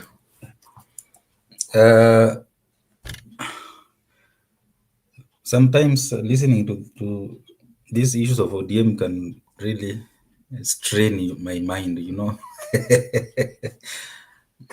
Anyway, Raila is the ODM party leader, and he claimed that he did not want to engage with the government in any way, but his party forced him. But then he said, okay, if you are forcing me, then those who wants to go can join.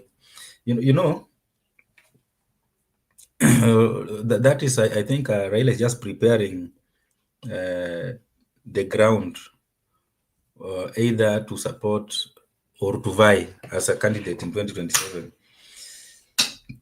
Because he will tell us again that he did not want to vie, but his party is forcing him to vie. That is the language that he will come up with in 2027. And once he say his party, and he insisted yesterday that it will be between parties, not between individuals.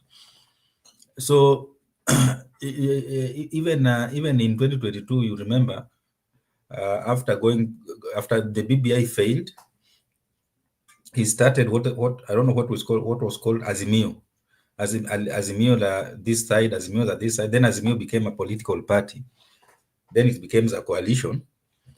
Then he said that people have forced him to vie because Azimio la Wakenya ni yeye asimame akuwe rais wa Kenya. So Raila is very smart politically, and that's why you see he's preparing the ground. If you follow his politics, that's how he says it's not me. It is people who want me to vie, not me, not myself.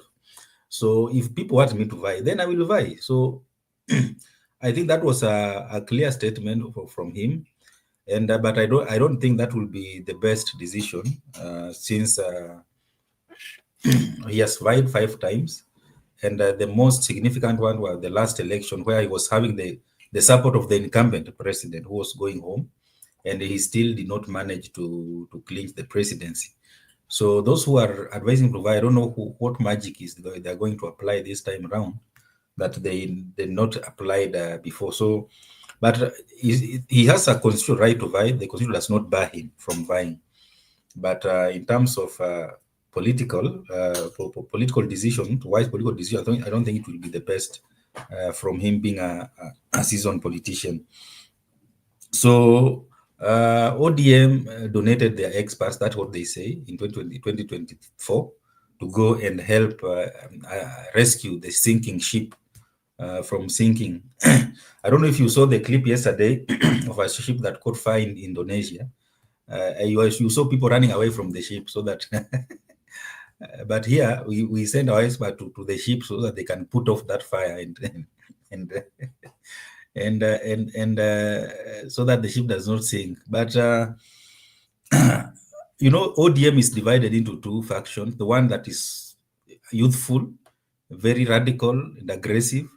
Another one that is so conservative and led by the experts, and sometimes such functions usually lead to the split of the party. It has happened before. Even Ford, Ford started as one, but right now I think we have more than 5 different Fords. Others even collapsed and people forgot about them. So ODM. Raila has been the party leader since it was formed, and I think Raila is going to be active in the 2027 election, but that might be the last election that's going to be very active. After that, I think he will need time now to just relax and maybe leave that party to somebody else to lead. But remember, this is he has built this party with a lot of his sweat and blood, and I think the decisions that are being made in that party right now, they are not really showing that they have any plan for the future.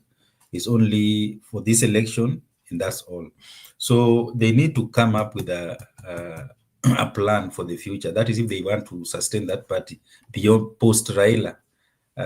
Because if that does not happen, this party is going to split, and these youthful radical leaders are going to disintegrate into different political parties or join other forces, and that might not really be a good thing for the future of that political party.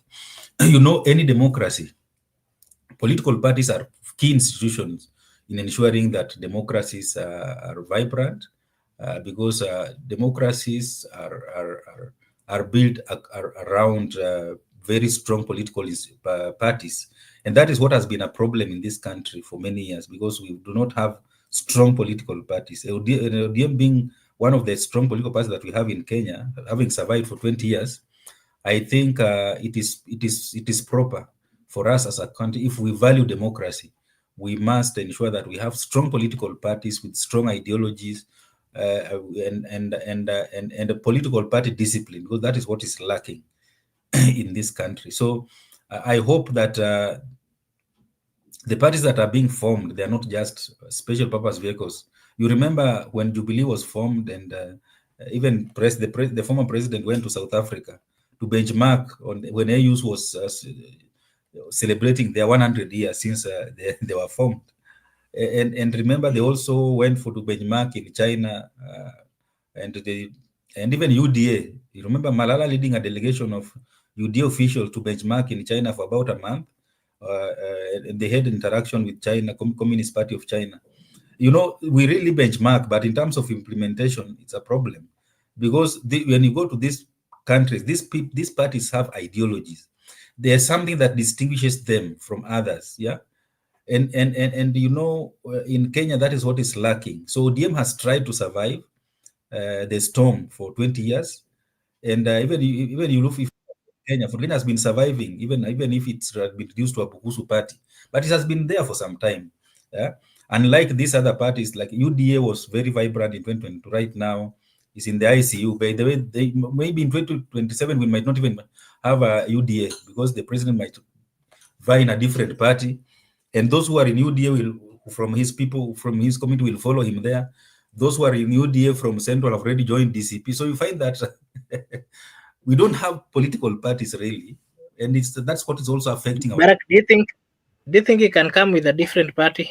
He will come with a different party, I can assure you. UDA is not, he cannot, or he will form a coalition and he will abandon the name UDA, because it is it is not selling for many people. It is disgusting. You know, when you are in power and you do bad, people even hate your political party. That is why I was saying that even Matiang'i should be advised not to mention Jubilee anywhere. He should just come up with something new, so that people do not associate himself with the atrocity that Jubilee committed when they were in power.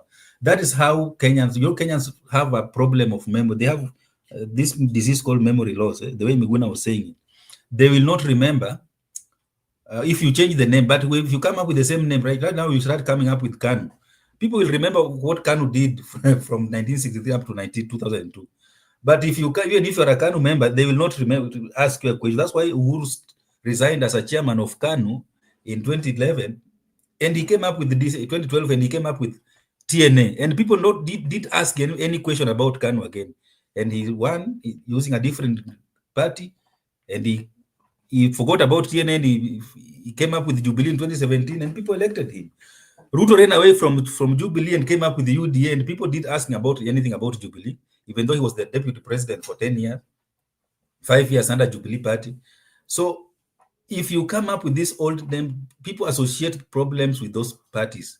So abandon that party, come up with a new party, and Kenyans will not ask you questions. That is how they play with the mind games with Kenyans, and Kenyans don't remember very much things that happened 1 week ago, and so they only remember today and going forward. So I think Raila might say that this party has decided to support Ruto in 2027, or his party has decided that he vies in 2027. So that's why he was not categorical yesterday. He was not able to commit, because he knows that things might change either way. And he talked so well about the opposition, if you remember. He talked so well about the opposition, Kalonzo supporting him. And if Kalonzo comes to him and talks to him nicely that he wants his support, they will discuss that, but it will be between political parties, not individuals. So it means that whatever he will do, he will say that it's his ODM that has decided, let us support Ruto 2027, or let me be a presidential candidate. Those are the only two scenarios that I'm seeing. Is either him vying or him supporting because I don't see those experts willing to lose their positions, especially Joho has been very categorical, and I can assure you that even if he decides to get out of government, Joe will say that out of principle I am not. Yeah, remember, even Joe did not join 2023 Mandamanos. He stayed away completely after Raila lost election in 2022. Joho stayed away until when things started becoming juicy, that's when he came in and he was given a position in government. And he has been categorical that they are in government to stay. Yeah. And he's going to ensure that he secures the coast to the president. So you cannot convince such a person that Raila is going to oppose Ruto as a candidate and he will support that. The people like Mbadi and Wandai, you've heard them talking. They are not ready to relinquish those positions until maybe Ruto loses election in 2027, but not because the Raila want to vie or Raila want them to support somebody else. So those are the factors that have been are there, and I don't think that being in government is advisable that you leave and go and start supporting opposition, hoping that they will win. So they will not. They either support Ruto or they convince Raila to vie, which they will also give Ruto an upper hand, because when opposition leaders, many of them vie, it means that the incumbent chances of winning increases. Back to you, Mark. Okay, thank you. Miguda, what is your take on that? You can give us your take, and you can give us your take on Raila's comments on whether he will support the government or not, and the future of ODM. You can give us your take as well on that. Allow me to welcome Eric Ayaga at the comment section. Eric is saying Ruto won election because of USA and UK, and that is why Matiang'i and Rigathi want Ruto to be bad for the West. Okay. WS Banker is saying we have all of these political facts showing political nouns, but no political memory can create a political change. Do not fall for this mentality. There is no answer in context to politics. Okay. Miguda, what is your take, and what is the stand of ODM now that Raila is saying yeye ni watu wa chama, watu wa ODM walisema waingie, yeye hakutaka? What does that tell you? Something else is the divided ODM, where Sifuna and his team, the Young Turks, are saying they're not supporting the government, while the experts are saying they're supporting the government. What is the stand of ODM? Are they going to produce a presidential candidate? And what will that mean to the political landscape? Are they going to support Kalonzo? Because Raila was asked about the same. And, oh, Miguda has dropped. I don't know what's wrong with him. So maybe, Barack, before Miguda comes, maybe you can give your final remarks. If he comes back, he will give us his take before we close. And there's something that also saw Barack, the former governor of Meru, kama ametengeneza chama chake, na hiyo chama yake, the top position amepeana kwa bwanake, to the son and to the sister. We are yet to confirm the exact position that he has given to them. Maybe allow me to give Miguda. I think he is having a problem before you come with your take on that. Miguda? Okay, just allow me to go first because I'm still facing some challenges with my network. The issue of ODM to me, first I want to note, I've tried to speak about it before. I spoke about it like 4 times, but I'm not getting it right. So I think the more I speak about it, the more I get confused. The issue of who is running, who is not running, the youthful wing, the old guards, the experts. So it's I think that is how things are in ODM, and it is that way. And let us wait for things to happen in the near future. The last remark I want to give Makobura is that with the united opposition, opposition is not limited. That is only Rigathi Gachagua who is in opposition. Even you can find Raila in opposition, they can discuss on how to. So it's not limited for people that it must be Matiang'i, it must be Rigathi Gachagua. They can even bring in Maraga, even Okia Mtata. So it is not limited for certain people, and it's not limited for leaders. Even the people can decide to be in opposition or not. So this thing of people want to make it look like it's a united opposition for certain people. it should be a united position for the Kenyan people, the subjects and the leaders, and that is how we can transform the country. But if it is just united for few people, I don't think it is going to be a fair game, because even there's some speculation about people trying to have position within the position. So to me, that is not a good thing. Let us discuss about the Kenyan things, about the Kenyan people, about the Kenyan as a territory, not about the individuals, whereby certain people. It should be a thing of the entire citizens. I think we'll meet tomorrow. I think tomorrow I'll have a very stable network. Thank you, Barack, for coming. Thank you, Mark, for coming. Thank you for Joseph for coming. Ayaga also, it's long time. Thank you for coming. I followed the funeral today. I now understand what you are saying, and I think we'll engage about the issue of Luo Council of Elders and the people of Ariada in the future. Our people in the comment section appreciate you, and the people who are watching for the first time, kindly you can subscribe to support the channel, and see you next time. Bye bye, everybody. Okay, thank you Miguda. Barack, unaweza tupea maoni yako kuhusu the former governor of Meru, and also today I also saw some few youths coming out and saying that they are the leaders of the Gen Zs, where I saw them calling each other, this one is the leader, this one is the secretary general. I'm wondering where the Gen Z sat down and then decided to appoint their leaders. You can give your take on that and then your final remarks. Asante bwana bwana Mark. You know, I think Mukawira Mwangaza launched a party, but I'm not sure about those allegations. They are still allegations. I don't think if they have confirmed, and if they have confirmed, I'm not sure for now. So I think maybe it's a family party. So until they are confirmed, so that we can discuss them objectively. But for now, they just remain to be allegations. You know, Meru County has a lot of very interesting occurrence in politics, and I think Kawira Mwangaza is just launching a party to try to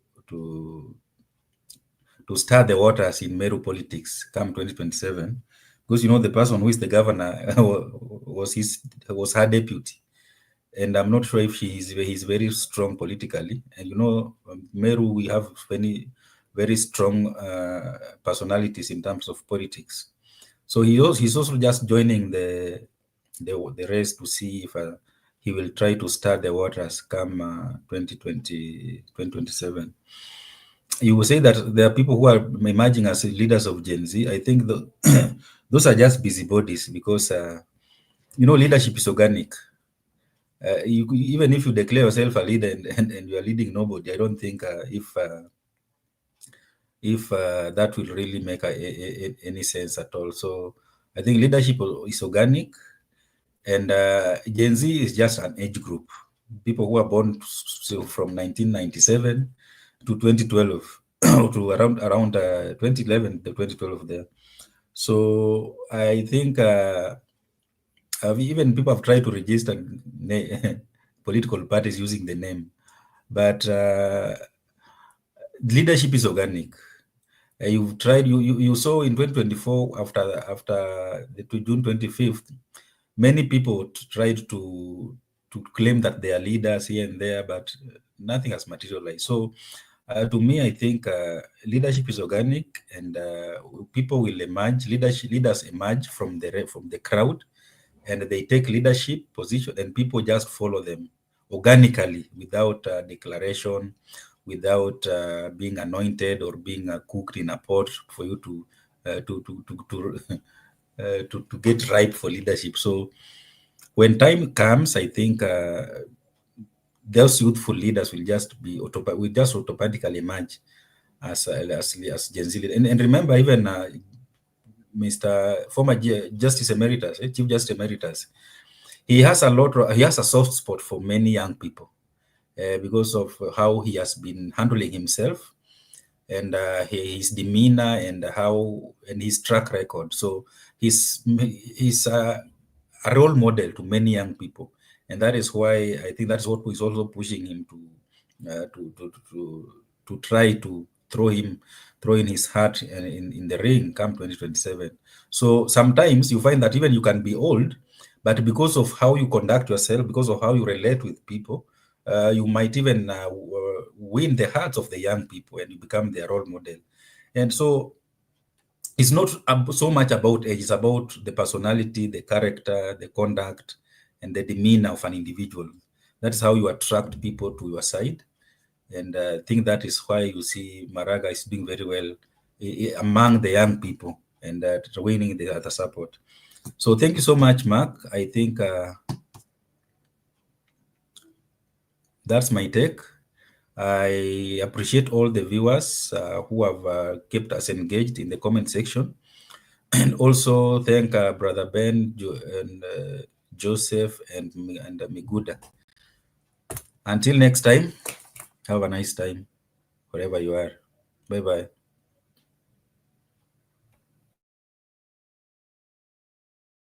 Okay, thank you. Thank you, Barak, for giving us your take on that, and for also finding time. Maybe I can see Benson here. Maybe I can also ask him his view on what he thinks, specifically about the people who are being arrested and charged with terrorism. Does it, my question to you, Brother Ben, is: do you really think? What do you really think about that charge? And do you think the people who are being accused of that really warrant that kind of charges? Because the people of Kenya are coming out to say that it is not right. The lawyers are also saying that the magnitude of that, terrorism, that terrorism thing is not really a good one. Maybe you can give us your take on that, Mr. Benson. Thank you so much, Makobura. What has really happened, and majority of Kenyans is now when they are realizing there's a court somewhere is it in Ruiru, for basically that is dealing with the terrorism, and this has just happened in the administration of the President William Ruto. But when you listen to the corridors of learned friends, especially the lawyers, the legal minds, they tend to poke hole on especially the charges that are being meted on the people, especially during this time, because this one started to manifest itself, especially after the June, or especially during the Sabasaba.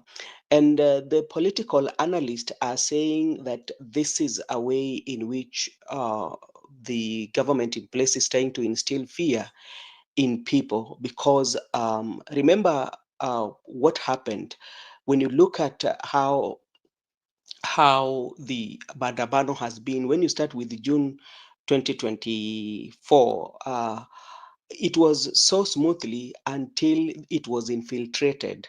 And what happened after infiltration, we saw massive destruction of property, and that one passed. Then the other one, the consequence, the other ones that came, at a point we saw even the goons working hand in hand with the police from the photos that we were seeing going rounds on media, especially. But now you find that you get like around over 20 youths that have been arrested, and you charge them with terrorism. And if you follow those keenly, the cases, and you follow the proceedings, you find it usually very hard, especially for especially the government side, to defend their charges, especially on the residents. So that is why is raising questions. Remember Mukunji, the case for Mukunji, that one was also there. If you saw the engagement in the courts, the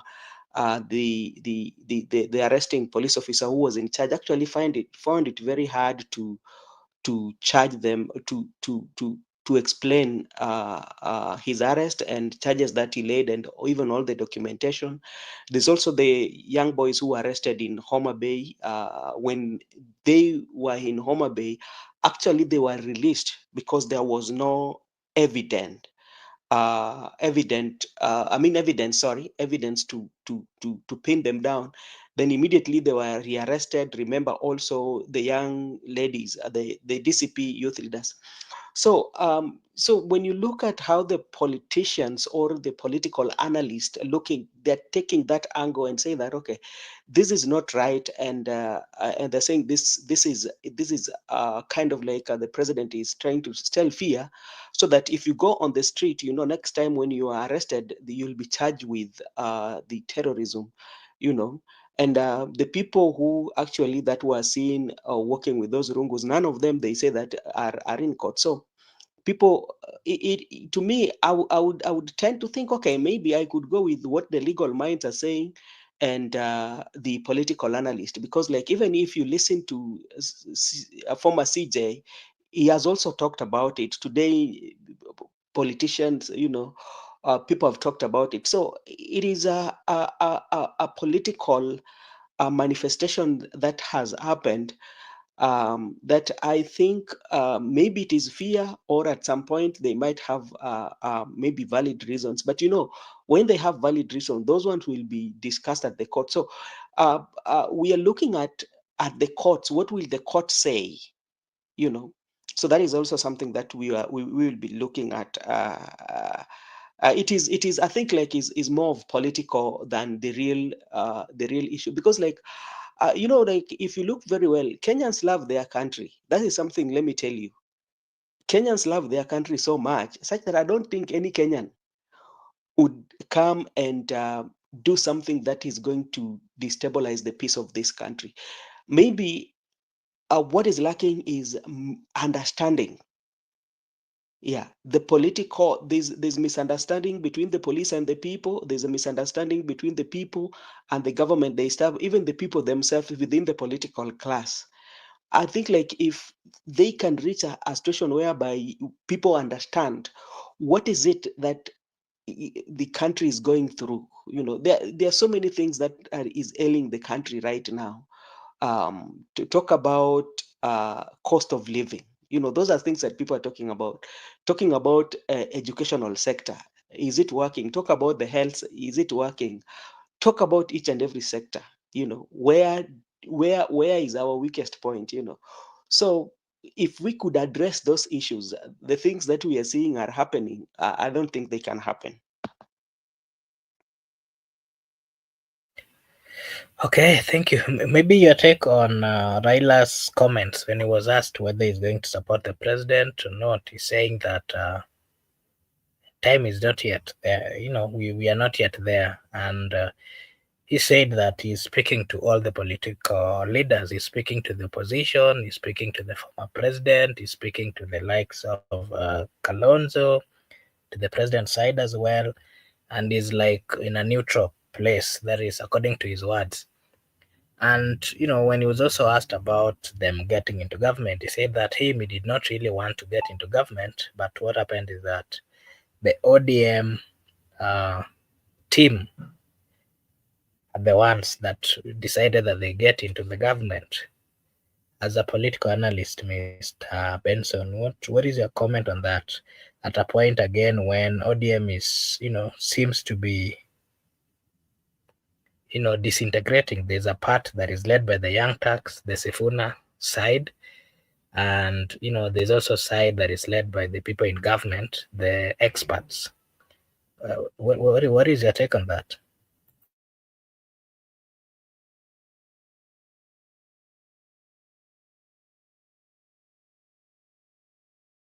I can tend to disagree, Mr. Makubura, because we have the knowledge of our political parties. Let's just be realistic, and I hope Mr. Barak might correct me if I'm wrong. When you look at all these political parties are individually owned. You can talk of NEC making decisions, but they're making decisions that will not favor the interests of the country, but they make decisions that will go well with the people who are fighting for them. Because Barack said earlier that Right Honorable Prime Minister has really fought so hard in his political career to build this party.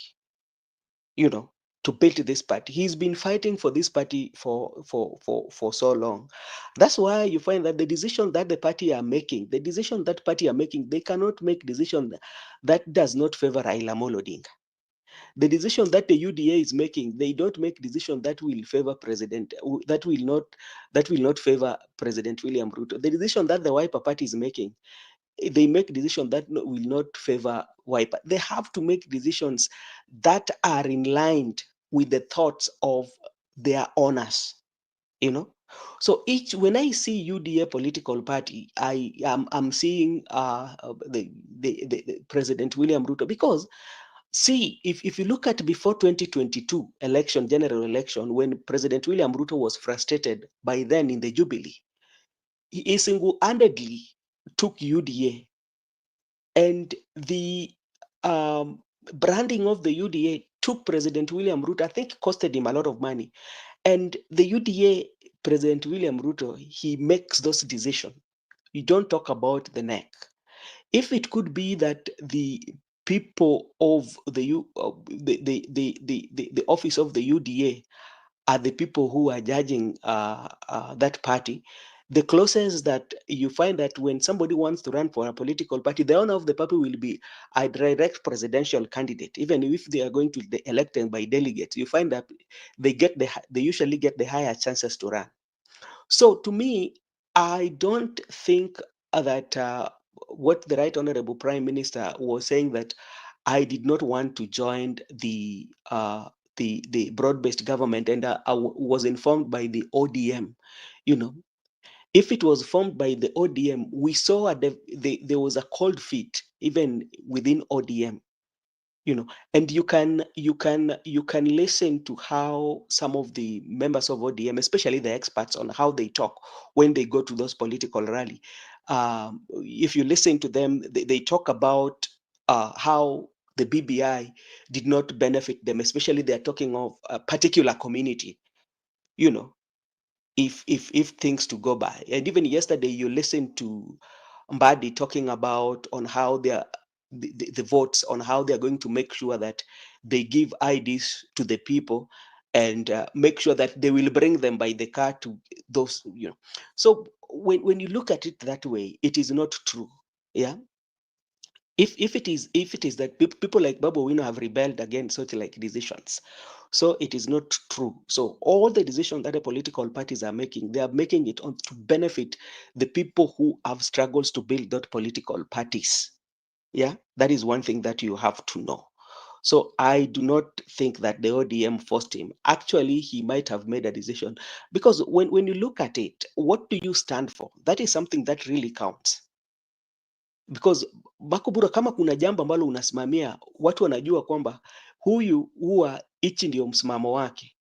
You cannot tell me that you are going to join somebody that you don't like, you said that you did not want to join based on the points that you are counting, talking about the cost of living which you are fighting for, talking about the quality, talking about all the abduction and all that. So I think the Right Honorable Prime Minister was just playing the politics as usual. So that is what I think. Maybe I don't know whether Barack can disagree with me on that. Then secondly, you ask about what? The stand of ODM in matters of who they are going to support in 2027, with a group of it, with the two factions, one led by the Young Turks, one with the political experts. And also there's something here that I wanted to read before you come back. Mhm. LSK calls for substitution of terrorism charges in protest-related cases with proportionate ones under the Penal Code and Public Order Act. Urges ODPP to reclaim independence. And that is part of what we had, we were just giving our view on as well. And, Because particularly, Yes, you can proceed. You know where the problem is? The problem is with the DPP, because he's the person who is approving these charges. I don't know, maybe his profession, but like if you find legal body like LSK calling out, which means there's something wrong. But before Barack comes in, maybe to answer me, is about the 2027 general election. If Raila is going to stick with, if it's something that we have to agree here, especially ODM. I told you there is ODM is divided in opinion. We have the people who will always go with the opinion of Baba, whether you like it or not, and they will support it. There are people like Babu Owino, Edwin Sifuna, because uh, Edwin Sifuna, who have come out, Amisi, the younger tax of ODM who have come out. And remember, these young people like Sifuna, Babu Owino, and Amisi, these people are building their bases, and they're listening to the ground. If it reaches a point whereby the ODM is going to support the president because they've refused, I think people like Sifuna and Babu Owino, they might walk out with another outfit, you know. And Barack was talking about the history of political parties disintegrating. We have the Ford. We have so many Fords, but if you look at the Fords that we have, they originated from one Ford, and what were the circumstances under which this party is disintegrated, and take the same name but just give it the Ford become the first name and the second name is another name. The reason is they want to maintain the base of that party. There are people who will go with that party. If you look at Ford Kenya, Ford Asili, you know, come again to Orange. Orange also divided itself into two. Orange when Kalonzo had and that. So Raila going to support president, it depends because he might be having his political interest. What Raila is seeing in president, maybe other people could not see, like maybe other political party like Kalonzo Musyoka would not see that Raila is seeing, and maybe Raila also feels that the president is doing a good job as per him as compared to other political competitors. So it is possible, but if you look at the majority, the majority of Kenyans, especially uh, uh, how they express what they express against the administration of the day is telling you what people are feeling or what people have towards president. Remember the other day there was this young man on the TV who was saying that when it comes to matter of love, there is nowhere in the constitution that tells you that you have to love the president. And again, if you look at ODM, you will look at who are those people who are very vocal. The majority of people who are very vocal in ODM, if you look them keenly, they're people who are coming from the Luo nation. Other areas tend to not to take very hard stand like the way the MPs from Luo nation has taken stand. So I think if Raila supports President William Ruto in this election, um, uh, it will not it will not give him. I don't think like he will go with the majority of the population. That is what I think, because like when you look at all the politicians in the country, Raila is one person that there are people who hate him with passion and there are people who love him with passion. And if you look at the love that he has all over the country and the hate that he has, it's everywhere. There are people who just love him, whether he does what, he does what, which is not very, very, very, very common with other politicians. Look at when you compare, when you look at in terms of, you look at the national, you compare Raila with Kalonzo Musyoka, compare Raila even with the president, compare Raila with any other leader. And that's why you find that most of the leaders usually will always reach out for him, because of what the outlook that he usually have and the stand he has always taken. So that is what I think. But I think if he goes with the President William Ruto, I don't think can give him more impact. But I think like some of his fanatical base will tend to leave him. That's what I think.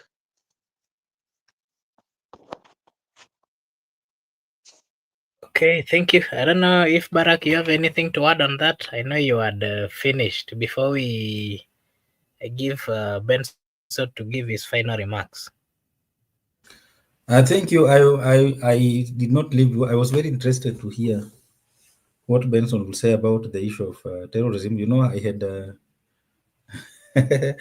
Meguda said I washed my hands, and I don't know if you remember. I think the court was established during Uhuru regime, and if you remember, immediately after Sonko was removed from his seat as Nairobi governor, and he started talking too much, he was arrested and taken to the same court and charged with terrorism. I don't know if you remember. And after that, Sonko went silent, and he never attacked the government again. So that court, I think, is meant to silence. If you're becoming a government critique that is threatening the existence of the state, you will be taken there, and they might convince the judge to hold you for 4 or 5 days, and within those 4 or 5 days, the state will ensure that you do not speak the way you usually speak against the state. So those are state machineries that are there to ensure that they control the mouthpieces that are, we call them government critics, and they identify personalities. You know, these other people that you see, the young men from Homa Bay, those were just flower girls. But the real people who are targeted are like that Mukunji guy from Manyata. These members of parliament that we're seeing are very vocal, and I think you saw the court also ordered an investigation against this Ndegwa, the lawyer Ndegwa, because he made very serious allegation against a certain judge. So the state all normally targets such individuals, and once you are charged with terrorism, I can assure you, you will be humble. And I think that's why they're also targeting Boniface Mwangi with those charges, because terrorism is not a joke. And even if you are a puppet of the West takes terrorism very seriously, even though these are politics that are playing at a very high level. So I think Brother Ben has really highlighted about ODM very well. I don't think there's anything that I can add. I agree with what you said. I don't have anything to disagree, because that is how politics are in this country, and that is how politics play out in this country. And those party leaders, you call them party leaders, any decision that the party takes, it is sanctioned by the party leader. Yeah. And these people, for them to serve in those committees, even in those NECs, even in those whatever, they must be puppets of this party, because if they are not, they will be replaced immediately. Yeah. We've seen even scenarios where, like ODM, I don't know if you remember Margaret Langat. Margaret Langat was carried out from the NEC meeting in the Chungwa house. Alibebwa hobela na men in black, and he was thrown out. And he was I don't know, there was director of something in ODM. And he was the only surviving member of ODM from the Kalenjin community at that time. So I can assure you, these party owners, if they want you in, you will be in. If they want you out, you will be out. And you cannot do nothing about it. Even if Kalonzo wants you out of Wiper, you will be out. If he wants you in, you will be in. Because these are their investment. They are it's like their private enterprises. They control them so that they continue to have control over even the supporters of the party. So when you see the SG coming there to read, I don't know, resolution of NEC, resolution of what, those are resolutions of the party leader supported by those who want to be in that party in terms of holding those positions, because if you disagree, you will see fire. And that's why you see even in parliament, when they're dishing out this chairman of committee, you see Babu Wino has been critical. He has never been given such. Even that Hamisi guy, Caleb Hamisi from Saboti, you see them, they are complaining, and once they are denied, they become bitter because they are not being rewarded for working hard. Because politics is about loyalty. If you are loyal, you get rewarded. If you become very clever, you are punished for being clever and being bold to challenge the owners of the party, the owners of the enterprise, the bourgeoisie, the owners of the modes of production. So political parties are modes of production in Kenya, and the owners who control them, they are very tough, and they reward loyalty and fidelity to the party. So that is why you see sometimes you see very useless people being given positions, and very competent leaders, very wise and bold leaders. They are just there making noise, but nobody even recognizes them because they are known that these people are not loyal and we cannot trust them. So even if you are clueless, you can be trusted with a very senior position in a political party. But if you are seen as a threat, you will be sidelined until people wonder, kwani huyu naye alikosa wapi? So that is my take, Brother Ben and Mark. See you tomorrow. Okay, thank you.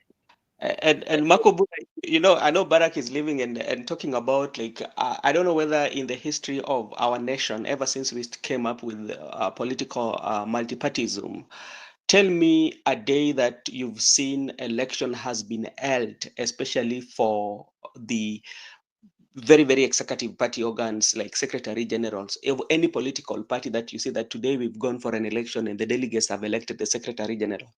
Most of the times the secretary generals are handpicked depending on how the situation is. And so that one tells you that you cannot just pick anybody who that you don't have loyalty, does not have loyalty to you. You talked about Magaret. What about Ababu Namwamba? Remember when they were supposed to be having election, what happened? And for Sifuna, we are still monitoring on what is going to happen, because of Sifuna speak quite much differently with some of the other views. I don't know, that's how they've made it to know that, okay, there's a democracy in the party. But for sure, you serve at the mercies of the owners of the political party. And we have to agree, we have to give it to them, Barack, we have to give credit to them, because it has taken them it costed them, especially to build these political parties. It is not easy. And there's also getting a lot of money from it, because like the money that comes from exchequer, how many money are you getting depending on the number of MPs that you have? That's why you find that there's somebody who is very loved on the ground, but the political parties, especially the political owners, do not agree with them. They will not be given those tickets, because one, they know that they control them on those kind of like constituency, they have the better say. So if they say, no, this person is working with this, maybe to crown it all, how many times have we seen during election when you work with another political party, especially and vying in a certain area, they will tell you this person has come to destroy for us, but immediately after election, the bigger political bigwing, they are working together.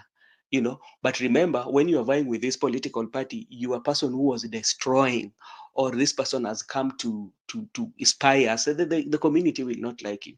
So all everything that is happening there was, I don't believe it. And something that maybe I would say I would not agree, but that is something that I would want to give my thought, especially when it comes to what the Right Honorable was pushing for, especially the conversation, the conclave, and everything. It also brings us back to the Constitution. Our Constitution has covered every area. There's no any other area that you would say that the Constitution has not covered. Especially when it comes to the way the Right Honorable Prime Minister was saying that this thing is going to start at grassroots level, and the people who are going to fund it is the people. How can you? One of the things that the people are now, the challenges that the people are having with, is about the money. How can they fund the talks, yet they cannot have what they're eating based on the cost of living? So that one tells you that how it is.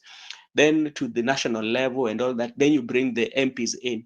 Remember, when you look at in a working society, the members of parliament should always represent the views of the people. How again would you again bring them in on the views that has been represented at the people to discuss over? These are some of the things that they should bring into parliament.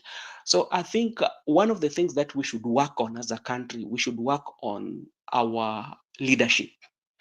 Yeah, because we don't have, we lack the leadership. And when we started the conversation, Barack talked of something that we are poor in leadership, which means we are lacking leadership. If we could be having leadership, everything could fall in place, especially how things are done, because we could have a system, leadership would put system that works.